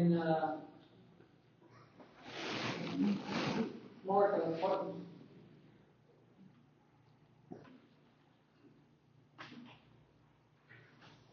Good evening. Justin, have you been sworn in? Yes, I have. Are you a joint property owner? No, we own a property that is part of the 2,080 acres. Good evening. My name is Dusty Porter. I'm a partial owner of the farm at 3556 Germantown Road and managing partner of our Meadowland Village Mobile Home Park at 3554 Germantown Road. My grandparents, Gussie and Nina Boygood, purchased the farm in the early 1920s. My parents, on my grandmother's passing, inherited, then purchased additional land, then subsequently built and operated Meadowland Village on this farm in 1998. Concerning the zoning, with the addition of the AA highway, my family also saw forward to be able to change 60 acres of our farm into B2 zoning. In addition to that, 10 acres of our farm are our mobile home park. So it is not all farmland. While Toyota opened a plant, since Toyota opened a plant in Georgetown, there have been approximately 100 companies locate or relocate to the Georgetown area. They recently announced an additional line is being built to add to this. They're investing $900 million into this venture. I know this is not Toyota concerning employment numbers, but with this significant investment of close to $1 billion and the significant investment into the infrastructure of Mason County, with new electric capabilities, new water systems, new sewage systems, there will be other companies employing hundreds, if not thousands, of people employed.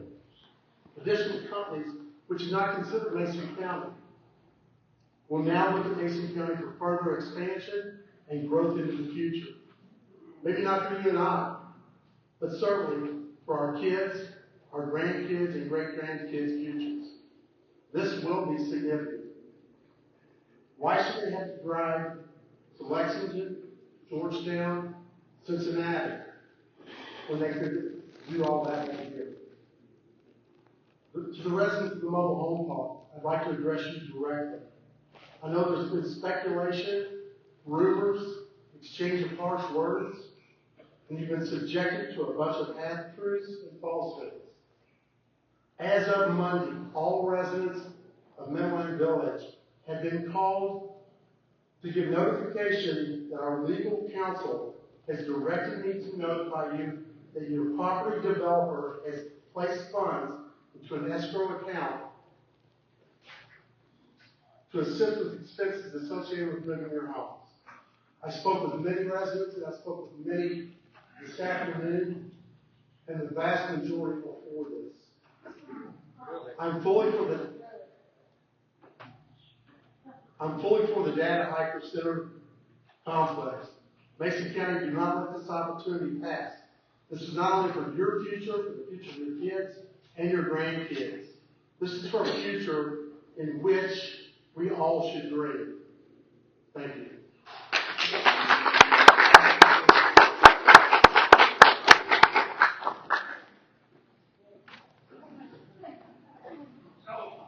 Martha Perkins and James Linden. I'm Martha Perkins. I live at 4192 Classroom Road. Yes, I have been sworn in.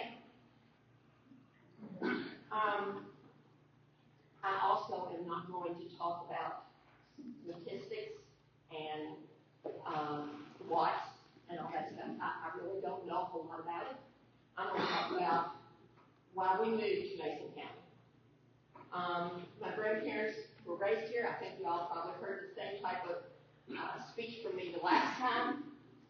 but I think it's important to repeat it again. I am opposed to the data center. We live in northern Kentucky in a subdivision.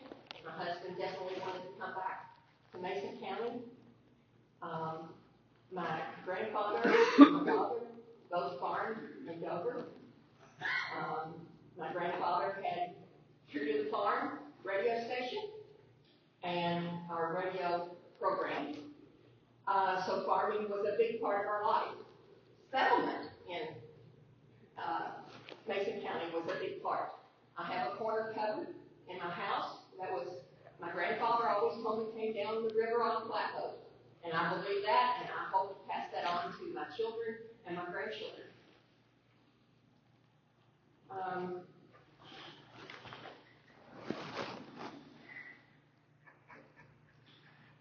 I think about if I could make a picture and put my picture up there, I would, not my picture, but a picture up there. I would make it of my grandkids and what we have been able to build in Mason County. It's a very small farm. It's only got 27 acres. But we raised our son and our grandchildren showing livestock, raising livestock. Our grandson is going to be the first vice president next year of FFA.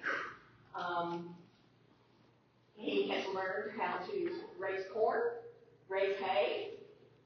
He works. He takes after his grandfather a lot with his dad. And I feel like that type of upbringing has been very beneficial to him.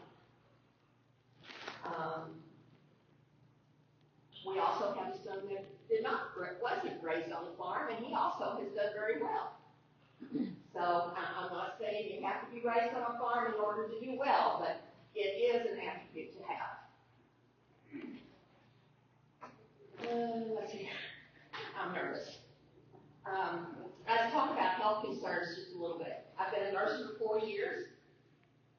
My husband died of esophageal cancer, and he prepared me very well on this little piece of property we have that I call paradise.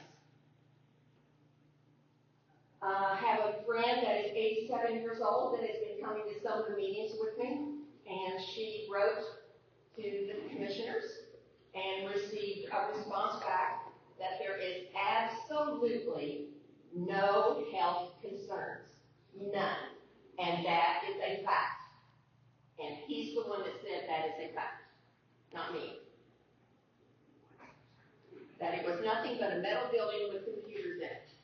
It's hard for me to believe that from all the generators, the closed loop system of our water supply, and all of that does not give off any type of health concerns. That's really all I have. Thank you.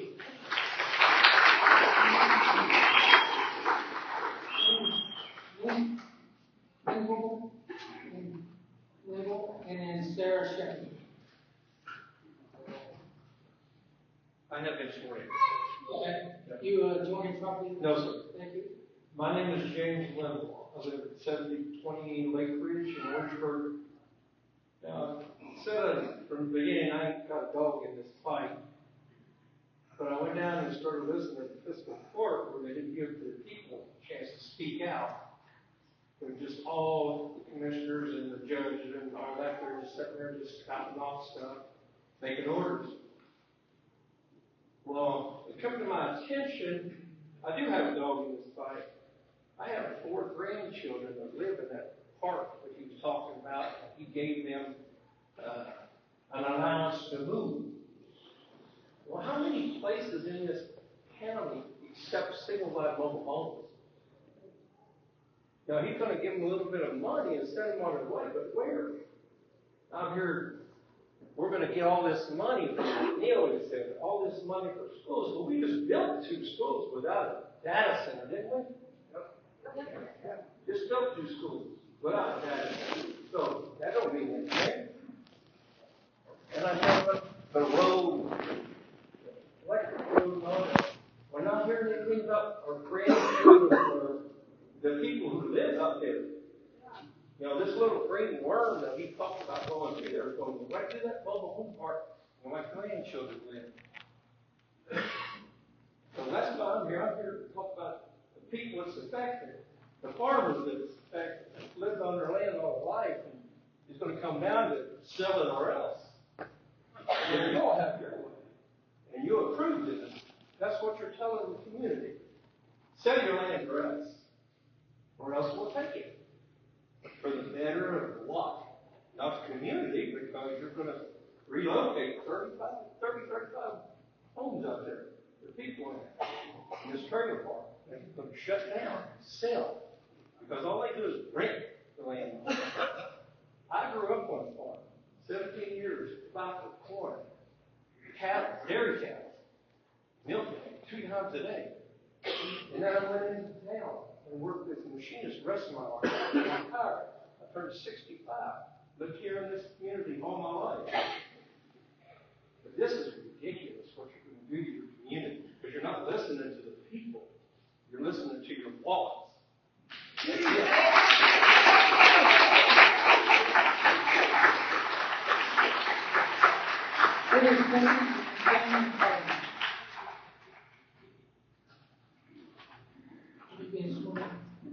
Are you enjoying property? Yes. Yes. Good evening. My name is Sarah Tucker, and I'm here tonight to formally record my opposition to the proposed zoning change from agricultural residential to I-3 rural industrial directly adjacent to my property at 3516 Germantown Road. I'm also here to formally record the opposition to the zoning change on behalf of my mother, Martha Wood, on her property at 3506 Germantown Road. As primary stakeholders whose home values and quality of life are directly tied to the rural residential character of Germantown Road, I am deeply concerned about the proposed zoning change. This zoning change unfairly benefits my neighbor, the city, the county, and the developer, while devaluing our property value. It turns our property into a rural industrial island characterized by industrial noise, light, pollution, massive utility infrastructure, and construction waste, dirt, and debris. We did not invest in our homes on Germantown Road to live in an industrial park. The operation hours of the proposed site are hours of 9 and 5. However, the construction hours will be much longer. I'm a daughter, wife, and mother of proud union, and I have never witnessed banking hours in the construction industry. I request the developer be required to offer fair market value buyouts based on free industrial appraisals to all immediate adjacent homeowners on Kentucky 3056 that are known as Germantown Road. We should not be expected to bear the financial burden of this industrial expansion.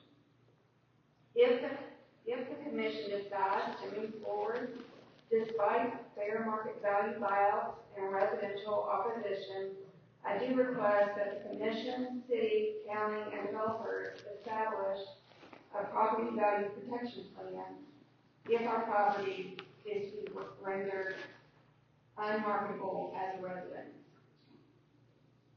While I am here tonight to oppose the zoning changes, I do not oppose growth that is needed for our city and our county. This project has the potential to create jobs for our area.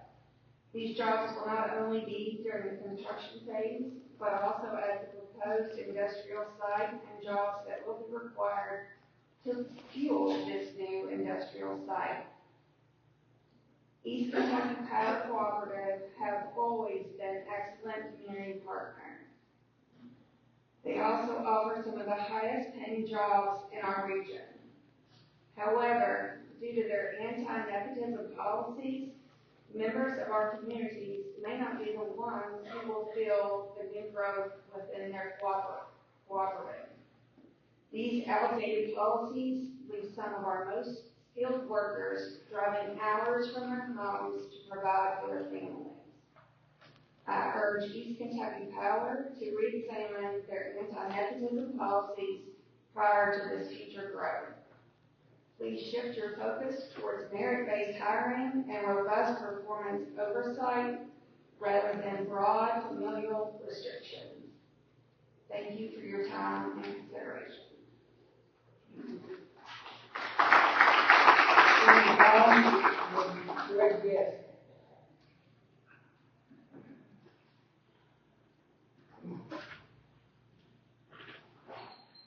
My name is Shannon Collins. I live at 230 West 2nd. I grew up in Florida. Oh, yes, I grew up in Florida, and I would always come here in the summertime with the EK Power. You can always see the dust all over your cars and everything. And every summer I came here, I would get sick. So there's already an economical disaster going on with it, but we have to live with that. That's just is what it is. We don't need to add on top of that. But also, this company is also going to have generators running, which is going to have fuel pumped into them, which is going to give a vapor out, which is going to land on our wheat, our corn, our cattle, and everything else in a 10-mile radius, which I think have some of you don't even know.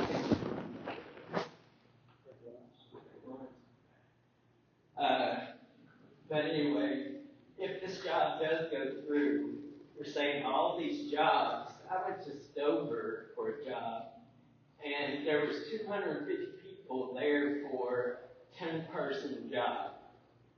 That's crazy.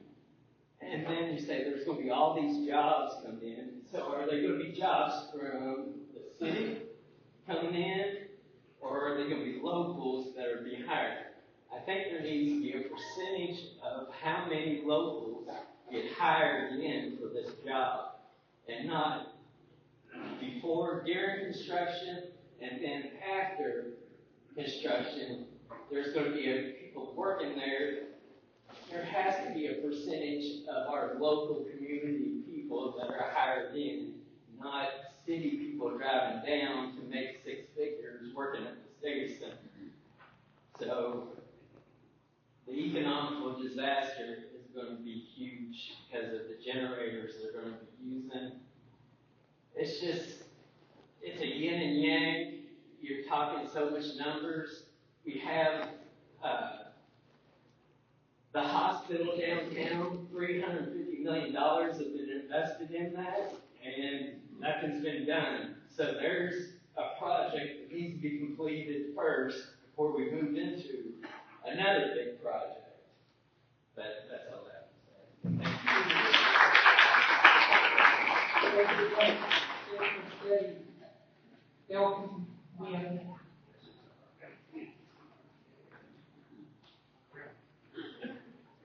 This morning, Yes, I have. you joined the property?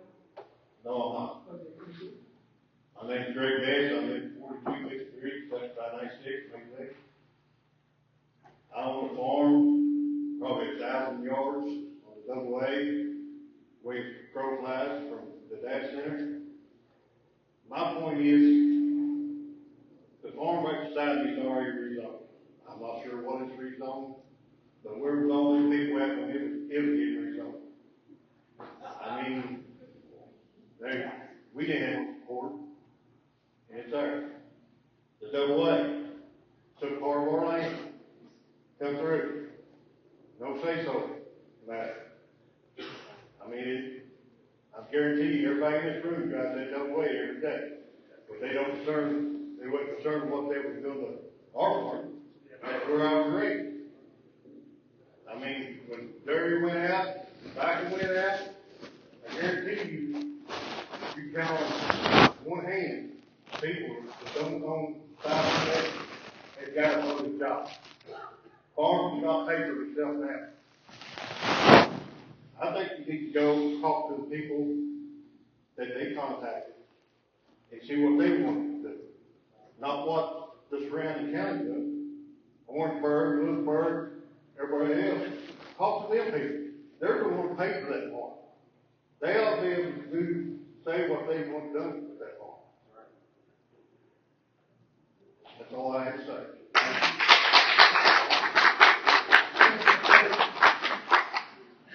Hawkins and Ruth Dickerson. Ms. Lorraine.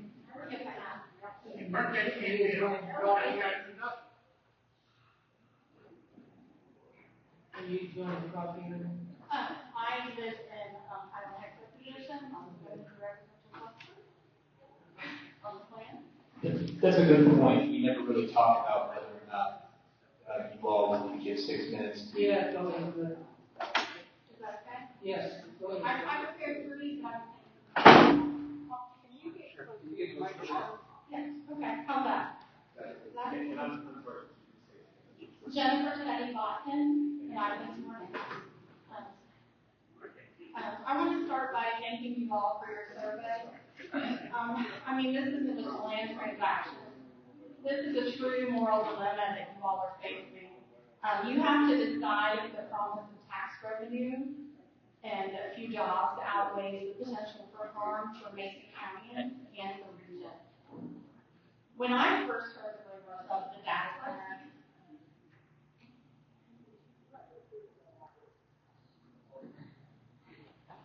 sorry.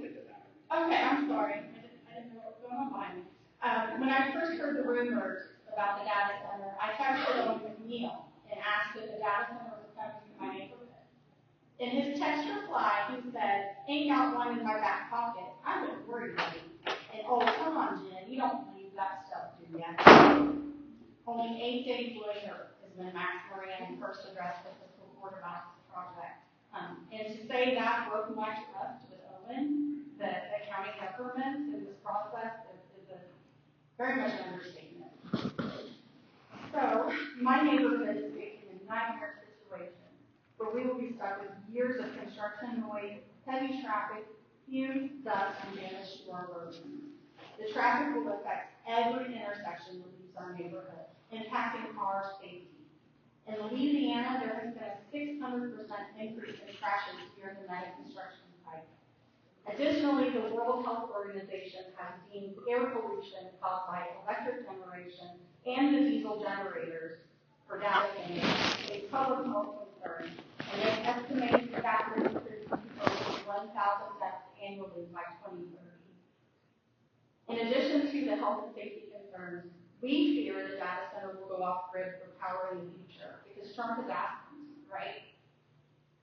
We don't want a nuclear reactor or natural gas plant beside us. The bottom line is, if this data center moves forward, our property values will plummet. We will lose a massive part of our investment in our home, and we will be unable to sell or leave. Meanwhile, a mystery billionaire will profit from our misfortune. Does that sound like a good neighbor to you all? It doesn't to me. Mr. Nichols also mentioned that no developer comes forward before a development is approved, and that's not true. Microsoft just ended their NDA process. So I guess that tells us this isn't Microsoft, right? This proposal violates our comprehensive plan. It will destroy farmland, impact public health, and will not bolster our population. People I've spoken with plan to leave this area if this development comes in. My husband and I are 2 people who could leave. If we can sell our house. Residents in other areas of the county are concerned they may end up in an industrial zone too. It feels risky to all of us to buy property anywhere in this county right now. If you look at the plan to bring power to this thing, they're running massive power lines from Plumville all the way to the site. And for those lines, they can't invoke eminent domain because they're a utility. It's also already known there's a gas line coming from the south of us. So, where are we gonna go? You got Fleming County? Lewis County? I don't know. But it won't be Mason County at this time. I want to make it clear, I'm not against data centers.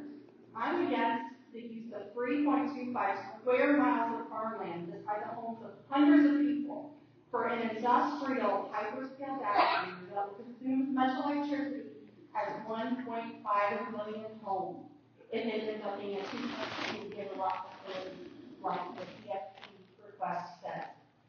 I ask you to vote no to rezoning the proposed area for the data center campus. Mason County residents must come before the interest of any corporation. No development or any amount of money is worth risking the property values, lives, and health of our friends, family, and neighbors. Do not set a precedent that allows us to become the next data center. Please keep Mason County beautiful and equal for generations. Thank you.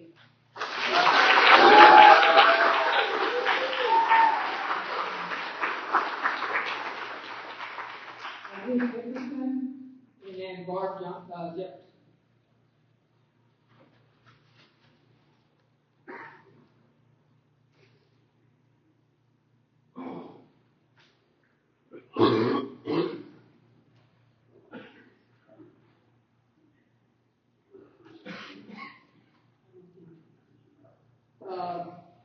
Barb Jefferson, and then Julie Bergman.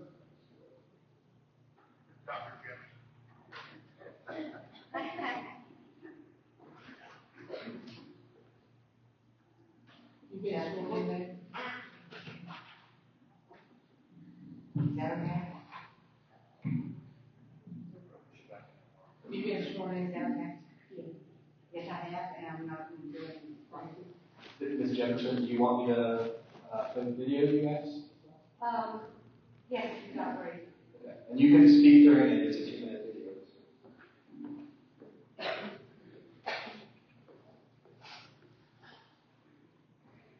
I live about 20 acres, and it's almost unimaginable to visualize 100 times that. And the video is, I know that several of you all visited. I don't know if anybody visited New Carlisle and yet. But that's the only one I could find comparable to the size and scope of what is being proposed here. Very cool way. That's not it.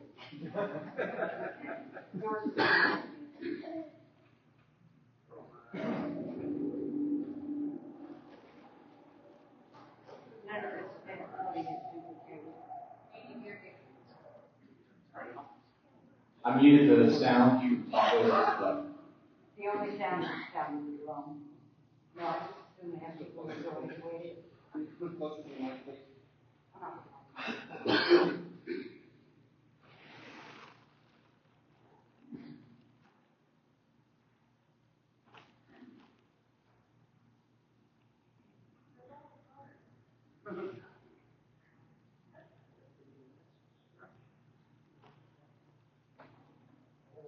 We need a set percentage of how much people we hire in this town.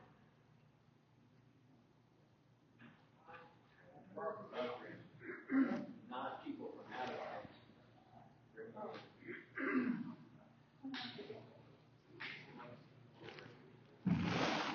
No generators on the side of the building.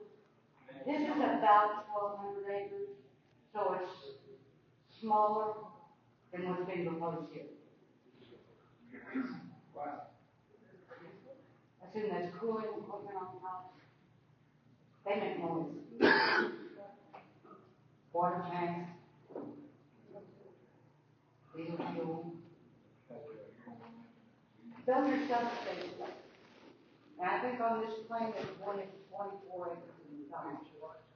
One substation.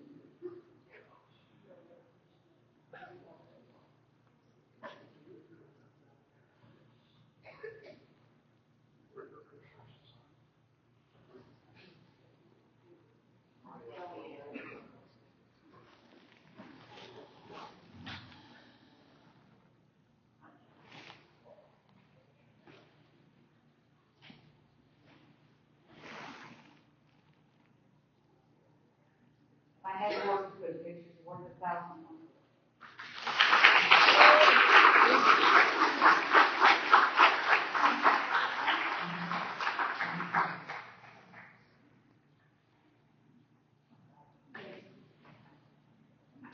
Julie Barton, and then Joe Hill.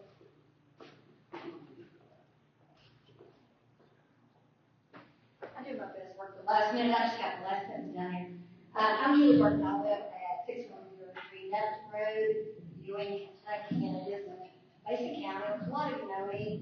I want to say thank everyone for making arrangements to be here. It's not always easy. And if I were younger and my kids were little, I probably would be here. I probably know anything about it because I'd be busy working, and this would be like, oh my gosh, those numbers, and people like, oh my gosh, what's this? And surely they will take care of it. Well, you get a little bit older and you have a little bit less time, you're at work, you can look into these kinds of things and you find out things like there's still 3,000 acres of solar land possibly out in the Maysville area that might have something to do with this. And I feel okay saying that because there's a lot of hearsay because of mystery company. So that's mystery too. This mystery man that owns the barge company that came in and bought land, whatever, a bunch of people. And people that have leases and options to buy, and there's at least one person in this room that has options to buy, probably more, and leases on solar. It may or may not have anything to do with data centers. We don't know, but I think it's fair to wonder. We all have roles in our lives, other things we could be doing. I would like for everybody to think that all the roles you have in life. I'll give you a minute.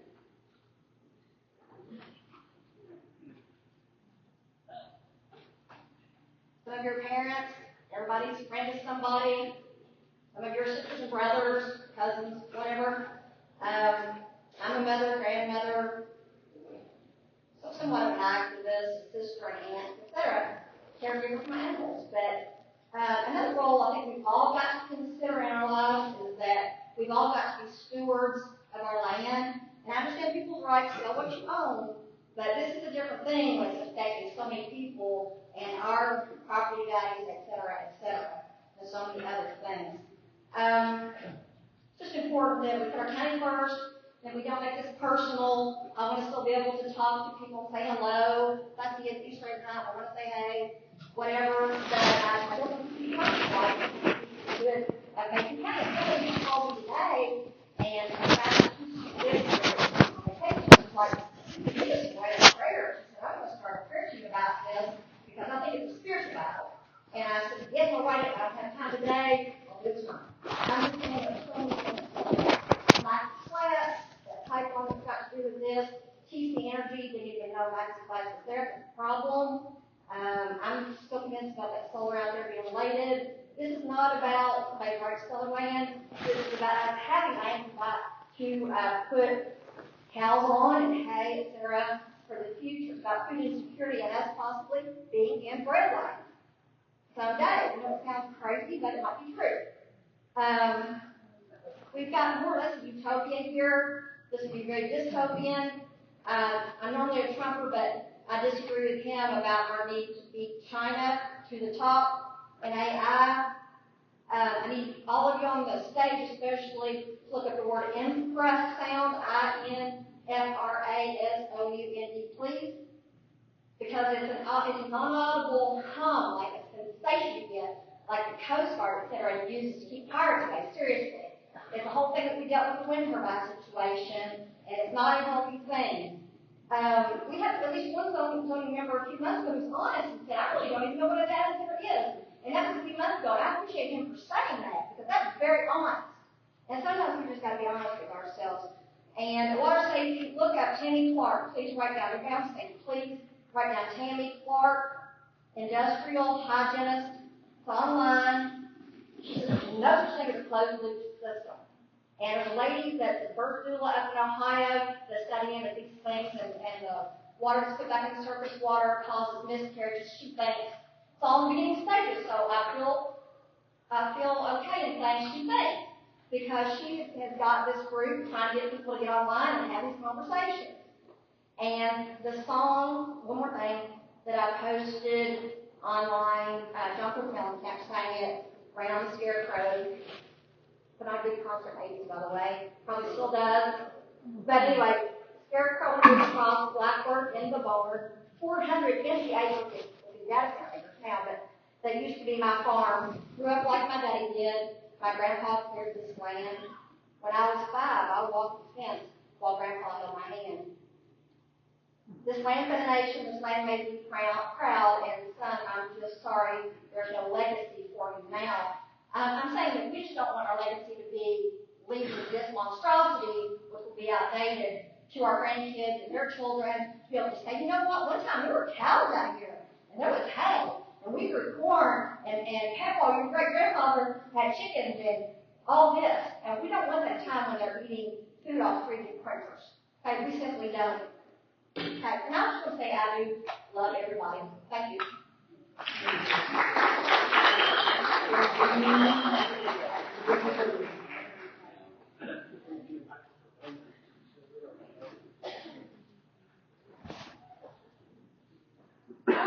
You get sworn in.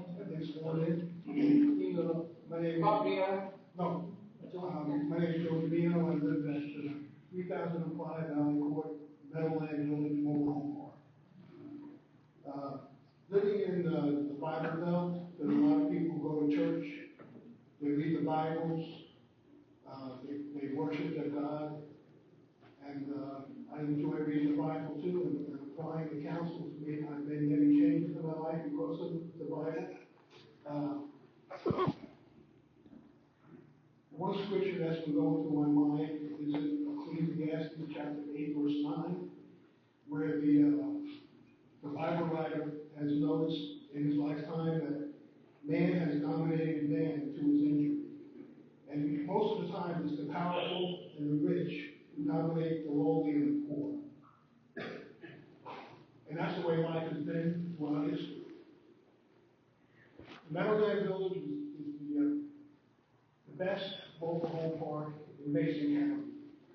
If this deal goes through, we're going to have to be displaced, and there really isn't any other alternatives to put a mobile home park. Maybe one across the river down the Bean. There's one in Flemingford. My wife wants to stay in Maysville, close to the grandkids, so it's going to be very difficult for us to find a place to put a mobile home park. Dusty says that we're going to be compensated. There's been money set aside for our move, and there's a lot involved in the move. I wrote down just a few things. First, we got to hire a mobile home transporter. Then we got to hire first a professional mover, because most of the people in the mobile home park are old. They're not going to be able to do this work. So that's going to be expensive. They got to take our stuff, our belongings, and then they have to put them in storage first. And then the mobile home has to be moved. Once it's put into a new location, the professional mover has to bring the stuff out of storage and bring it to our new location. And then before even that happens, steps have to be built, or decks, ramps. All of that is very expensive. If I can't do it, I hire somebody to do that. Or they have to just transport our old decks and ramps to the new location. And then besides that,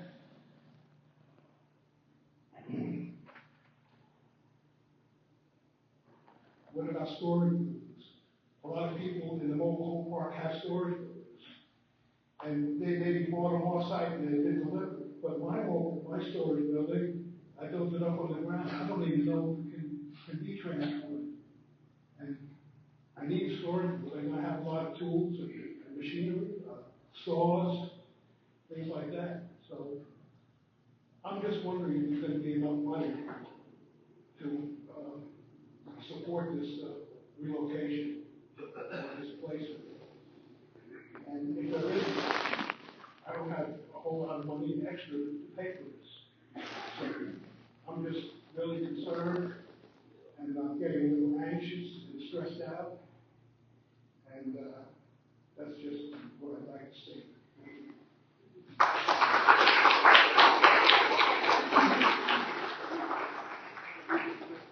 Joe Stewart? Pass. Ms. Humphries and Jackie Walker.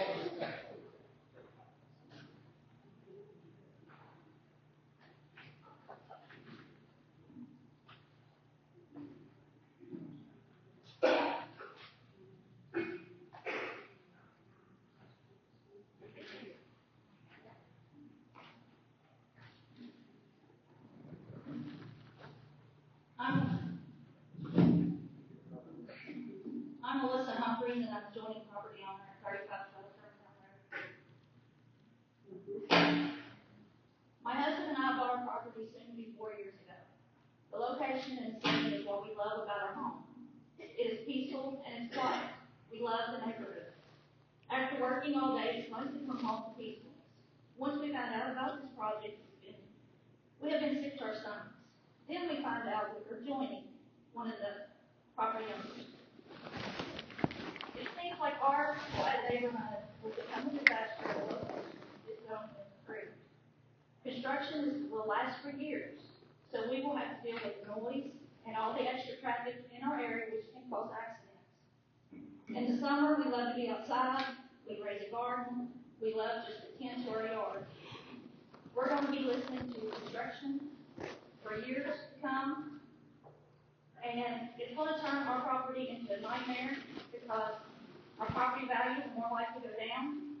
No one's going to come out here and live near this mess.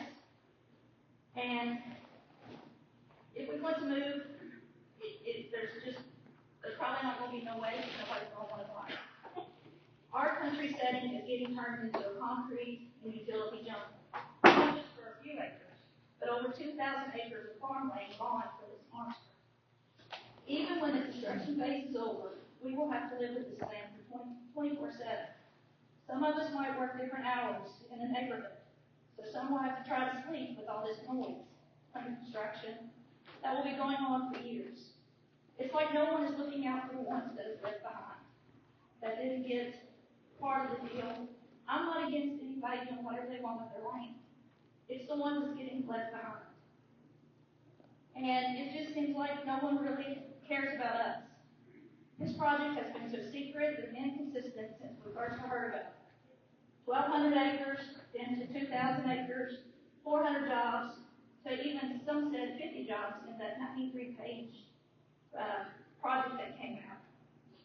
All the water during construction, 500,000 gallons of water a day.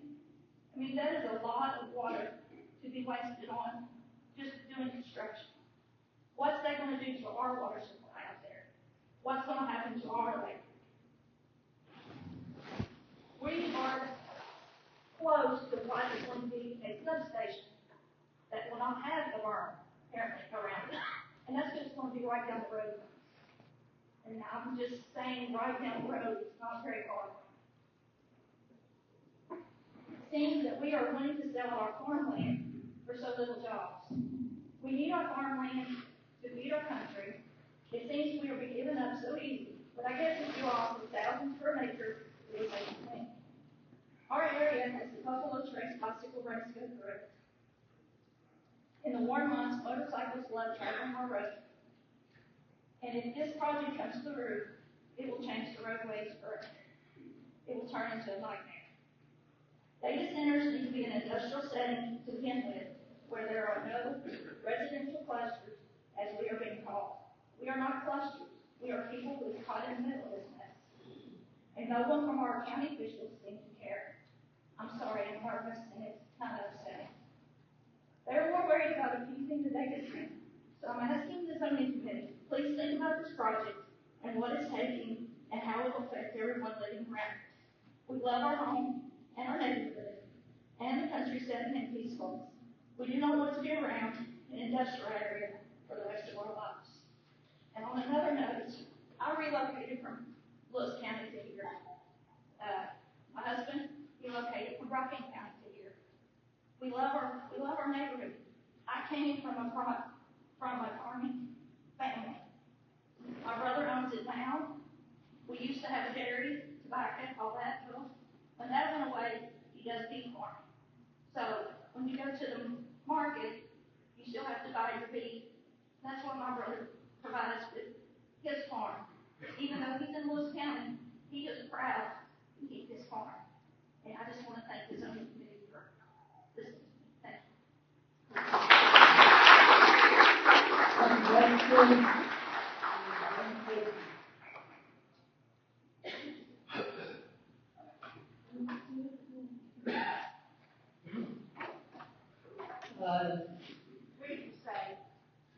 Kathy Boston. I believe she's gone. Dana Casey. And then Dr. Rosen. I've been sworn in, I'm not a close resident. Okay. My name is Dana Casey, I'm at 502 Limestone Street. I want to thank Mason County for welcoming me to this beautiful county. I chose to move here from Baltimore after doing research for several years to find the best place to move to. And this is the place I chose. I'm against this data center, not because I'm against data centers 100%. I know we have to have progress, but this has been rushed through on people. The voices of the citizens have been silenced or ignored.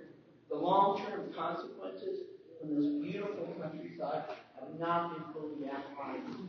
The cost and burden of this project will often fall back on poor people, especially concerned about the raising the cost of electricity on people who are already struggling.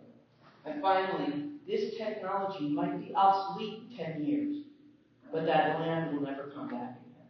Thank you for listening to me.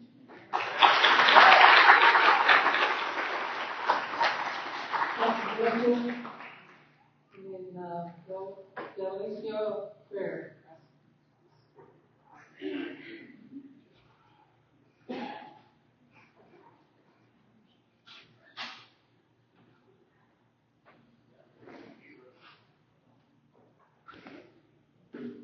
Tim Rosen from the farm is 3282 Durbantown Road.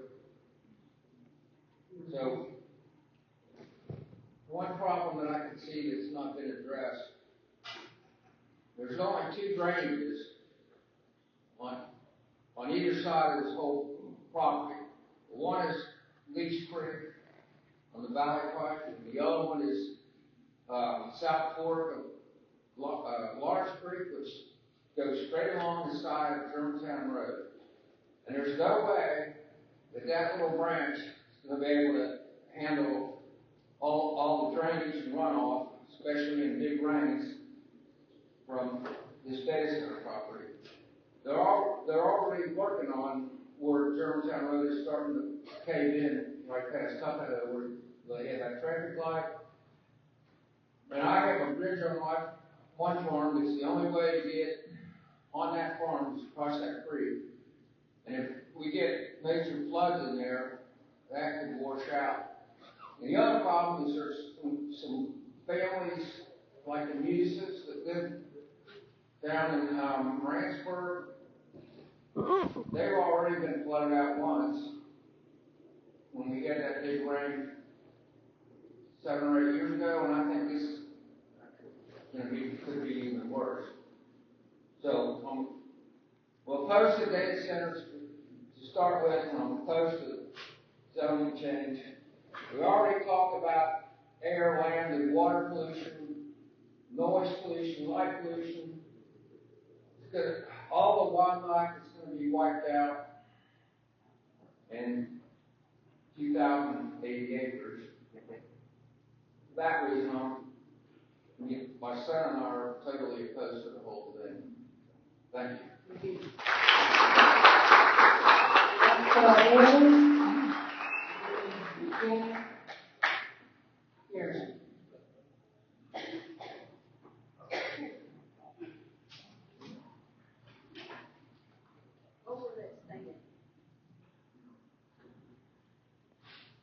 Let's see if I can do this way. Y'all hear me or not? Yes. This is Delcia Mayer, 3024 Minerva Tuckahoe Road. I'm enjoying property owner. Also on 3072 feet Pond Pike from my mother's place. And also a piece of property I have there. So I join in just about in all directions. Also on the Valley Pike, on the back up towards the Dory property. I'm opposed to the data center. The Biggest reason I'm opposed to data center is whoever is behind the data center does not want to come forward and identify themselves as a company that wants to be part of this community. A good psychiatrist would tell you that whenever somebody wants to enter into a relationship and they do not want to reveal who they are or anything about themselves, you are headed for trouble. They form a predator and abuse. They will not send this college later on, 5 years, 10 years, 8 years from now. It will still be an abuser of this community. It has come in as a predator, just like a coyote comes in to pack a cattle. Nips them at the heel, finds out the weakest, fires them, moves on to the next one. As to date, Lloyd McNeil mentioned to me, Primeville, Oregon. I don't know exactly what size it is. It's one of these clusters with more than one data center there. It's a whole pack of them, like wolves. And when he told us to look it up, he was talking about all the benefits y'all was going to get. All that money that's going to be in here is actually slobbering over the money. Well, here's the deal with that. At the same time, Rolling Stones put down a magazine article telling you how those people got dead out there, the ones that didn't get to move away from it. They have kidney failure. They had lots of miscarriages. Had lots of cancer. Janet has even talked to one man who has had esophagus cancer from it. He had moved into Arizona. He will be trying to get him to come here this very night. He couldn't get here because of the chemotherapy he has to go undergo. On top of that, because of the farm chemicals that's already present in the soil under his 2,000 acres. When you get the runoff coming off of those buildings, it's going to take that right down into the soil, right into your aquifer, straight down these creeks into your Ohio River. And boys and girls, you're all playing with your food and your water sources for the future. We're talking your kids, your grandkids, and your great-grandkids. Oh, this is like 3% now, 3% the next year, 3% the next year. You're running out of food. Like that park down in the library. When you all come to the portion where it said decommissioning a portion of the land. Well, it would mean you need to mess with the decommissioning part, you're never going to be able to restore the farmland. Now, Michael Clark is a lawyer sitting here. He surely understands exactly what he's talking about. And that's what I heard him say down there. So that is the reason I'm opposed to it. You all are going through your food and your water like mad. Once you destroy that water, you're going to be just what the Bible told you. In Revelation, it said, and the waters and the streams turn to blood. And you can't straighten it up. You can't get it back. You can't get your health back. I guess you're going to hope that a computer's going to carry your legacies on around here. Amen.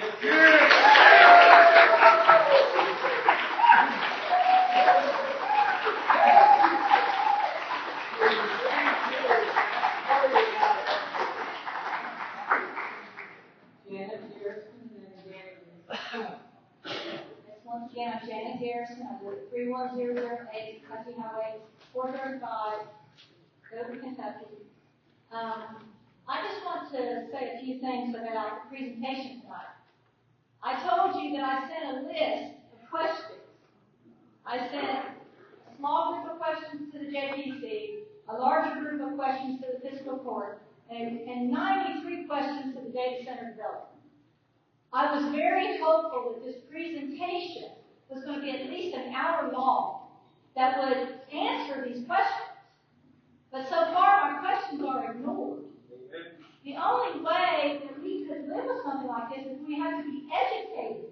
We have to learn about the pros and cons. We have to mitigate the risks. But if they don't answer any questions, how can we work together? I mean, just one example, like Dr. Brewster mentioned, about just the runoff.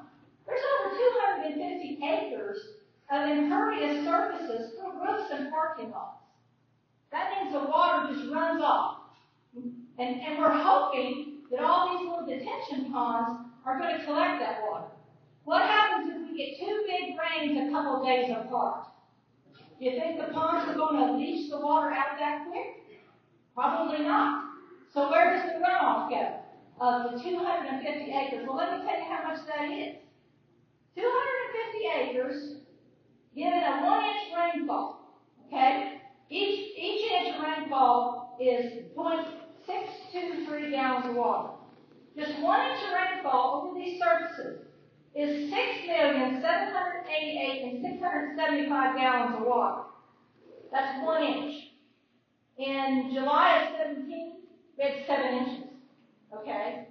So, I mean, there are little, what I would call natural detention ponds right there at the intersection of the AA Highway and 435.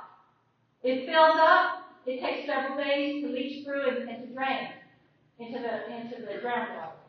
So, I don't know. And you're saying that they are going around the dams, that they want to keep it low enough that they don't have to involve the Army Corps of Engineers and regulations on dams? That sounds like a scary shortcut. All right? And I'm fortunate I don't live downstream from that, but I sure feel sorry for the people who do. Thank you.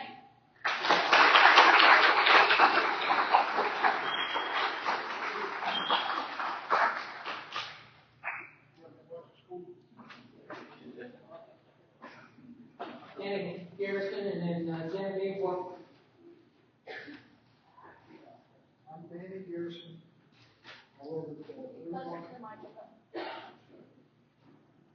I'm Danny Garrison. I live at 31008 Kentucky 435. In the debate over building data centers, the primary argument in favor seems to be the promise of high-paying jobs, perhaps 50 or more, depending on who you ask.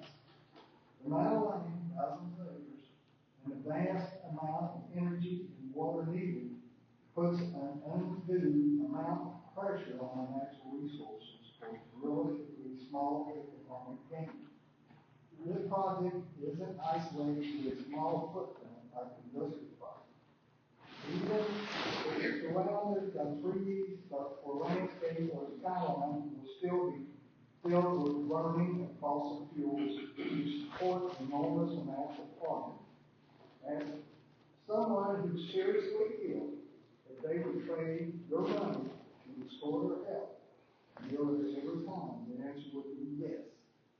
Health brings happiness, not the illusion of money does.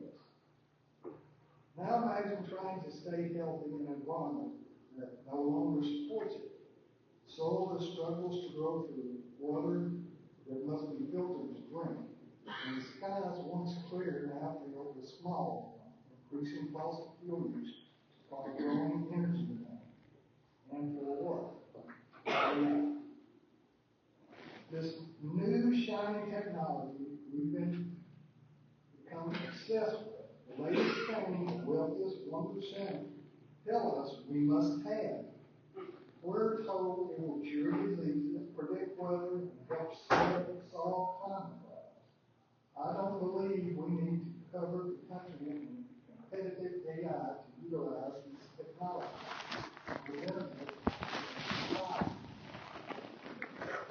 Instead, it's being used to create fake images, fake videos, and utilized for things mostly considered a waste of energy.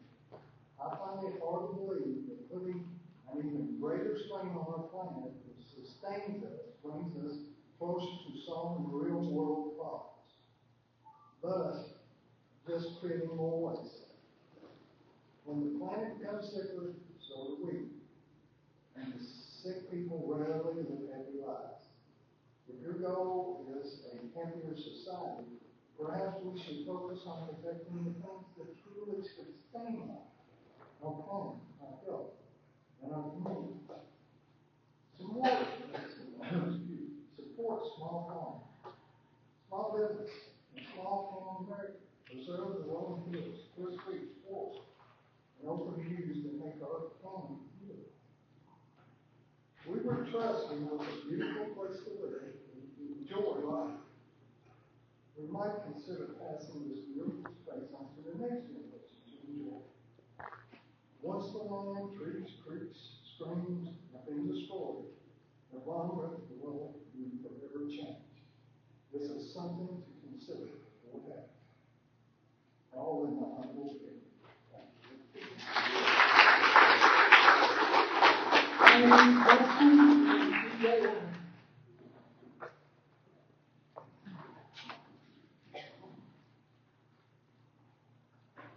Ms. Williams, Jason, property owner? Yes. My name is Genevieve Horton, and I live at 3494 Germantown Road. I moved in about 2 years ago. It's the first home I've ever bought, and it used to be a place that I loved and was proud of, but now it's just a place that fills me with stress. Building a data center here or anywhere else in this county is a huge mistake, and an uneven bill shows that you have no respect for the land, resources, and the people who reside here. Yes. These things are pollution machines that have detrimental effects on the environment and the people who live nearby. We've already talked about all the health effects it has. And so what this tells me is that it's completely fine sacrificing the hope of those who will be stuck living next to this monstrosity. Also, this land that you want to build on already serves a purpose. It's not like you're trying to buy up empty warehouses and unused land. It's farmland, provides food for the country, and it's a far more noble thing than a big gray building that does nothing but store computers, pollute the environment, kill wildlife, and make people sick. These companies have no problem saying whatever they have to in order to get these things built. They don't care who it affects or what it does to the area. Have you ever noticed how they never try and build near their homes? Have you ever wondered why that is? Building it would be effectively trapping those of us who live next to it. No one in their right mind would want to buy a house where their view is a giant gray building that ruins their water supply and pollutes their air and causes them to become ill. So while I don't want this thing built at all, if you are going against the wishes of the majority and build it anyway, the least you could do is provide those of us who would be stuck next to it a way to get out. So we're not forever stuck with a horrible view and a decreased quality of life. Last of all, this is not an opportunity to advance Mason County or make it a better place. This thing is going to be massive, and from what I can find, the biggest data centers only employ 50 full-time employees, much less than the 400 funding. Cons far outweigh the pros, especially for those of us who aren't being paid or receiving some kind of kickback. This is nothing more than an opportunity for corporations and the wealthy people who run them to take advantage of a rural community they will never even see. I used to think Mason County was an amazing place that people all around me regret every event moving here. Thank you,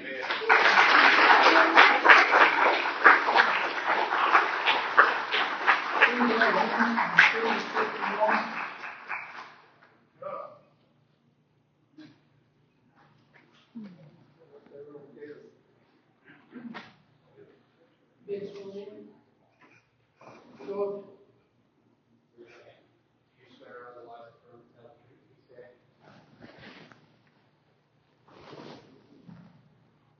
Thank you for allowing me to speak and share with you my concerns to the possible data center in Mason County. I'm C.J. Hunter, live in Washington. I'm a seventh generation Mason County farmer. Our family farm, Indian Spring Farm, has been part of our stewardship since August of 1780.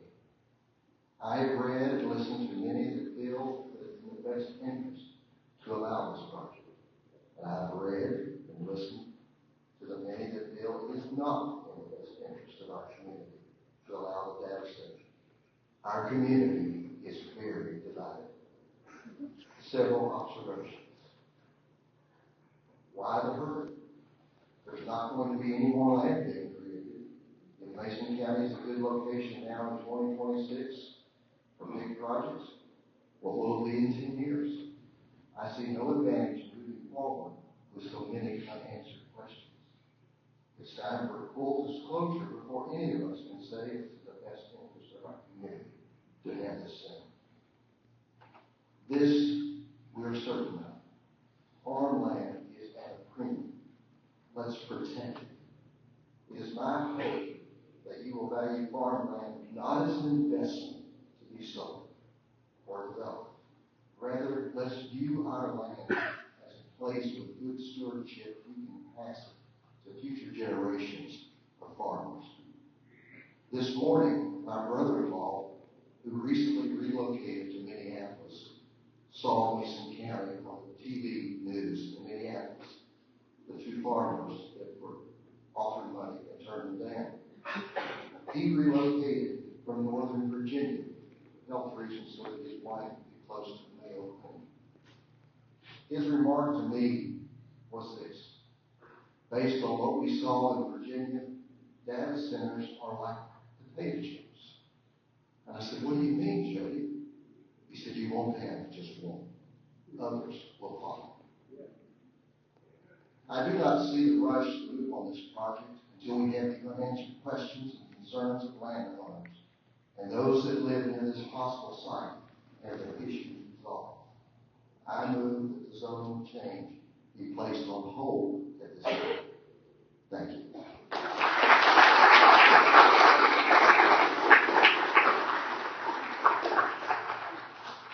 Mr. Young, and then Kelly.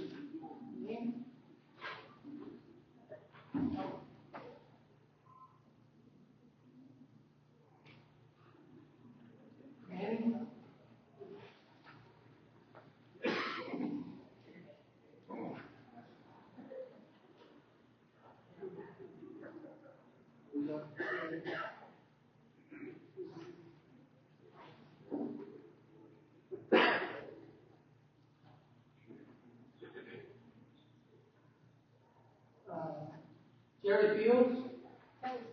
Kelly? I'm Kelly. All right. If Jerry's not here, I'll go. Go ahead, come on in. Jerry, come on.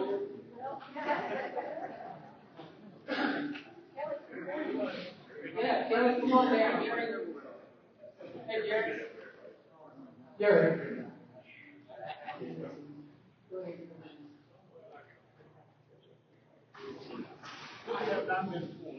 Okay, you'll be next after. Yeah. You, this morning? I am. And you're joining the property owner? I am not. Okay, thank you. My name is Kelly Manning. I live at 7521 Taylor Mill Road. The guys tired and hungry. I appreciate your patience tonight and being here. I appreciate Mr. Nichols making a statement tonight, telling Mr. Grady that people are wasting their money by painting. That sounds like to me that this is a done deal, so I've wasted 4 hours of my time. But, so I have some work prepared, but I'll just leave you with this. If you approve this rezoning, you're just not changing a map. You're declaring that 2,000 acres of Mason County farmland is expendable. And that, your comprehensive plan is optional. With that, thank you.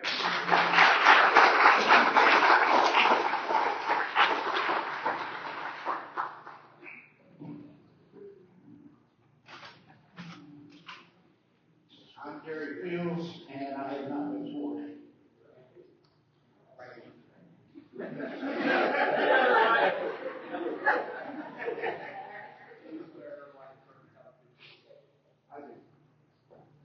I'm Jerry Fields. I live at 3528 Germantown Road.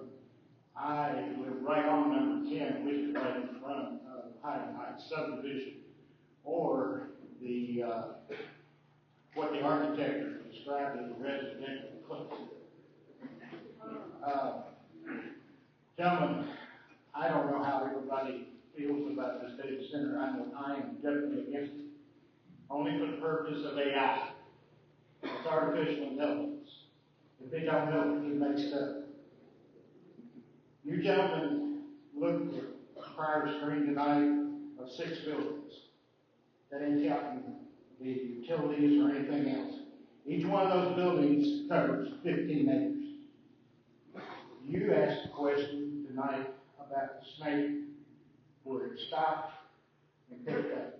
I would have thought that you gentlemen on this commission would have got out on your own or as a group and went over all of this problem. Maybe you did, but it didn't sound like to me that you did. I know 3 gentlemen on this group. All 3 of these gentlemen live out of the area. 2 live in Maysville. 1 lives between Maysville and Washington. Now, are you going to be affected? Are you going to have to get up every morning and look at a 8-foot or 10-foot beam or 14 beam or whatever they call that? I do. There was something mentioned tonight about Lodge Creek Christian Church being 30 feet from the boundary. Well, it's more like 1.5 miles, if not 2. I'm probably less than 25 feet from the end of my driveway to the edge of Ricky Froge's field. Now, where am I claiming 750 feet when I've got a think the gentleman, from the, Fortune 500 company said he would like to see that raised. Well, my house is about it. I'll guarantee you, I can look right over that bridge that he's talking about, however high he wants it, and see what's going on. I don't need to see that right there. I'm already looking at that right there. The noise. The only noise I've had, and I've been in this house for 55 years, and I really appreciate you letting me have 6 minutes. Okay?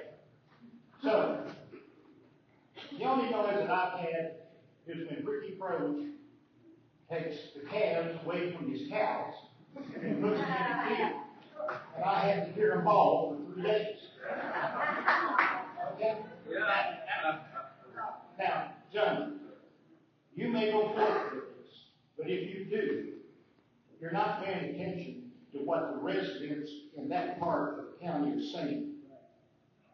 Because, guys, you're all pretty close to my age. We're not going to be here forever. But other generations that are going to follow us are going to have to look at this. Nobody has said anything tonight how, other than discussing with the department or the highway department, or how you're going to get into this place.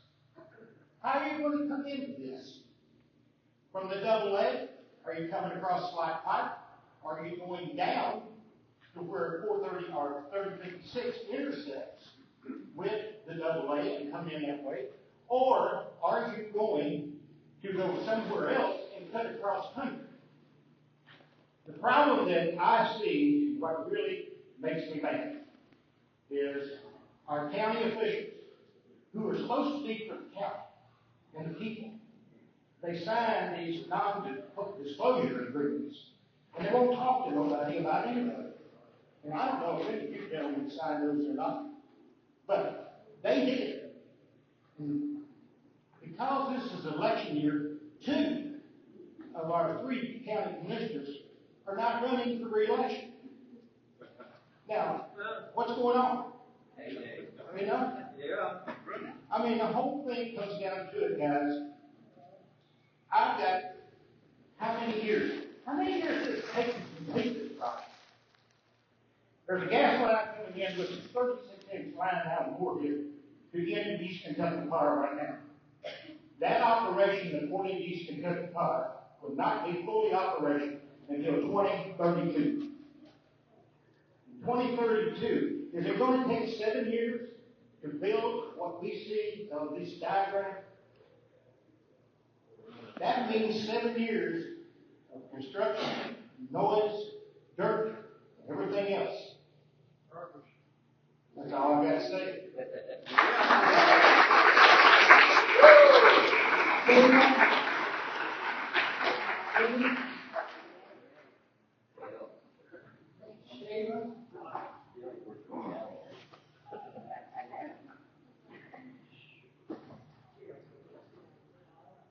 Stacy Richardson.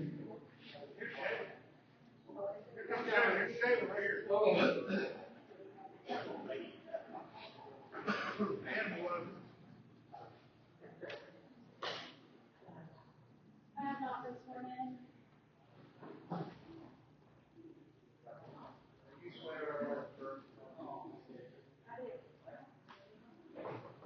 Are you going to copy? No, sir. I am Shayla Weedleman. I live at 893 Juniper Court, Cedarwood. Evening, everybody. Tonight I'm here to speak, forgive me very plainly, on behalf of our community against the proposed data center. And can you stand a little closer to the mic, please? Sure. Can you hear me? Yeah. Yes. Right now, the people in our community, I'm so sorry, I'm nervous. Right now, the people who call our community home are being treated less like their responsibility and more like an obstacle in the way.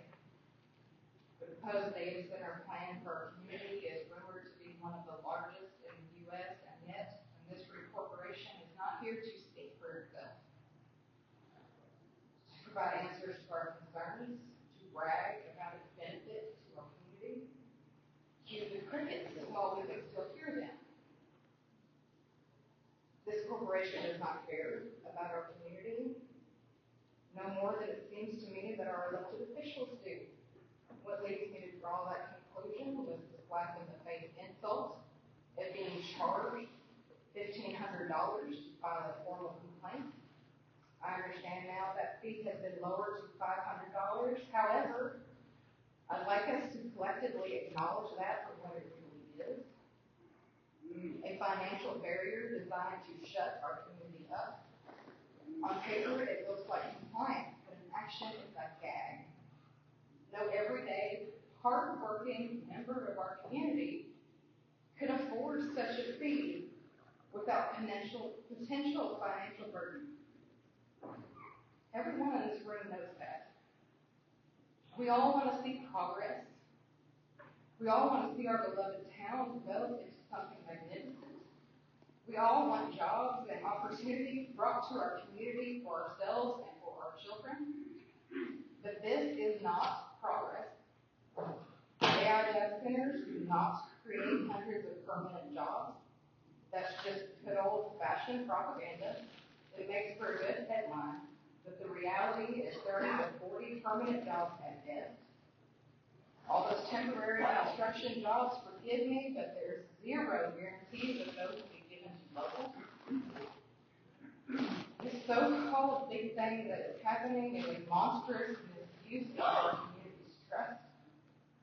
This is theft of our county's resources and beauty. This is a heartless displacement of members of our community.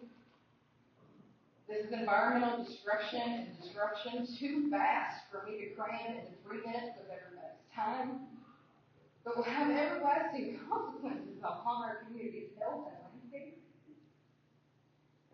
Rural communities in America are not sacrificial zones for corporate gain. Our community matters greatly. We want our voices to be heard. We deserve honesty and transparency from those we have placed our trust in as our elected officials. We deserve real progress, not this, forgive me, piece of dog excrement project to keep trying to put a pretty bow on and call it progress. We do not have one concern for our health, for the future of our children, for our community, for our beautiful countryside, for the many other roads we may go down in the future that will lead to something better than this. Because this will be permanent. There is no going back, no taking a different road later. I implore you to reconsider. I urge you to please listen to our community when we speak up and proclaim against this project. As it is our community's voice you are meant to represent, and it is our best interest you are meant to protect. Please restore my faith in the people I've put my vote in. This is the most ashamed I've ever been to stand up here and say that I voted for some of these people.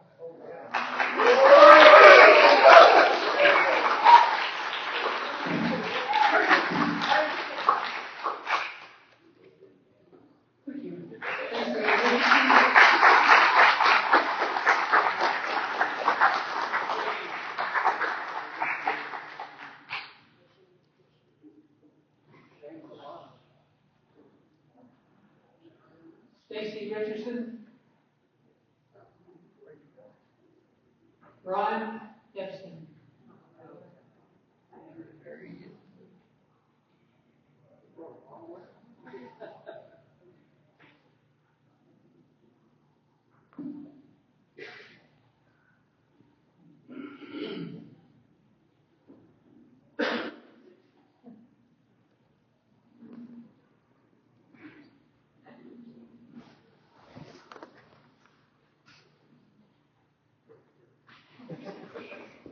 County Commissioners. Brian Hildenstein, 562nd Street, Maysville, Kentucky. Been sworn in? I have not. Do you swear otherwise affirm to tell the truth, these days? I do. I don't know any land out there, anything. I drink water out of the same place. It's going to be like going into this place and coming out. This is what the guy I just got trying to get intimidated. The dude, he works in the city too, Greg Best. He went that way. This is there was a came over to me, sat down and said some stuff to me. I need to shut up and all that stuff. He came over and flopped down right beside me. This is what he left. Back is good. He left it right over there. When he left us, when he left us with, just like when he burnt the tent down under the river with city money. He went all the way out there. He had a church that was trying to give homeless people down there on the river some coats and food and all that kind of stuff. And he went out and secured a torch out at the public works, took it down there and lit that thing on fire. He cleansed half of it burned up. He cleansed it. Brian. Super. Jackson. Not I was just wondering if we could strike him from the records. When he's something else. He's buddy my cousin. He's buddy my cousin. Do you have anything to contribute about the data center? Sure. I'll be up there for hours. Well, you got about 10 minutes. All right. I think it's going to be a target. If somebody bombs us, that's going to be a target. How about that? Let's put a target on them. Yeah, over there. Let's see. Endangered bats. Nobody's heard about these endangered. Anybody heard about the endangered bats yet? There are live trapping endangered bats, EPC or whatever it's called. There was live trapping endangered species of bats. Trying to figure out what we're going to do. Who's going to catch all those with their hands or whatever? Families of bats. We're going to build a cage for them. Maybe we don't care about the bats. Animals like we are, probably working what we are. Got a daughter named Cindy. She ain't too far from the city. She got a grandson. She got a son named Marcus, who's my grandson. He's about this tall. He gets into everything. Data centers, and you get anything. So here they come. They're coming up. Miss it all.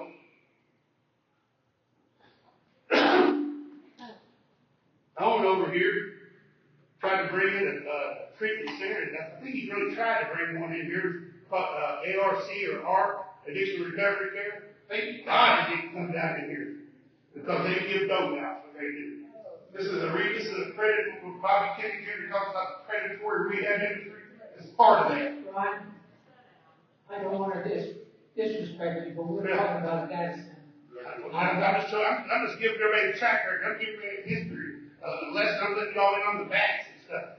The addicts. Nobody promised us the rehab or we'll work on one. Tonight, for the first time, I heard something about the data center's going to help us get a animal shelter. Who believes that the animals are going to get it? All I've heard from them is always saying, I ain't spending one taxpayer dollar on the dog. That's what I got it on me. I got it quarter down here. Why would that? These promises, the Trojan horse is what it is. It's a Trojan horse. The promises, the rose garden, we're going to come and give you everything. These are the hogs, people. These are the hogs, the richest people in the world. They're not known for giving, they're known for taking and holding, and preserving and grabbing and all that kind of stuff. These are the hogs. We're inviting them right down in here. Inviting them right down in here. How that's the hog. All right, thank you.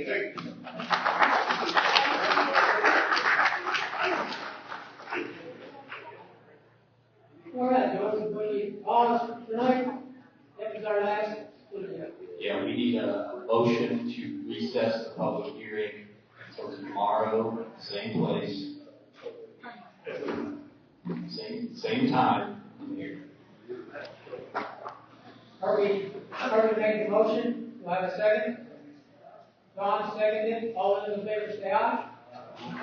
We need a motion to adjourn. Okay. All those in favor say aye. Thank you.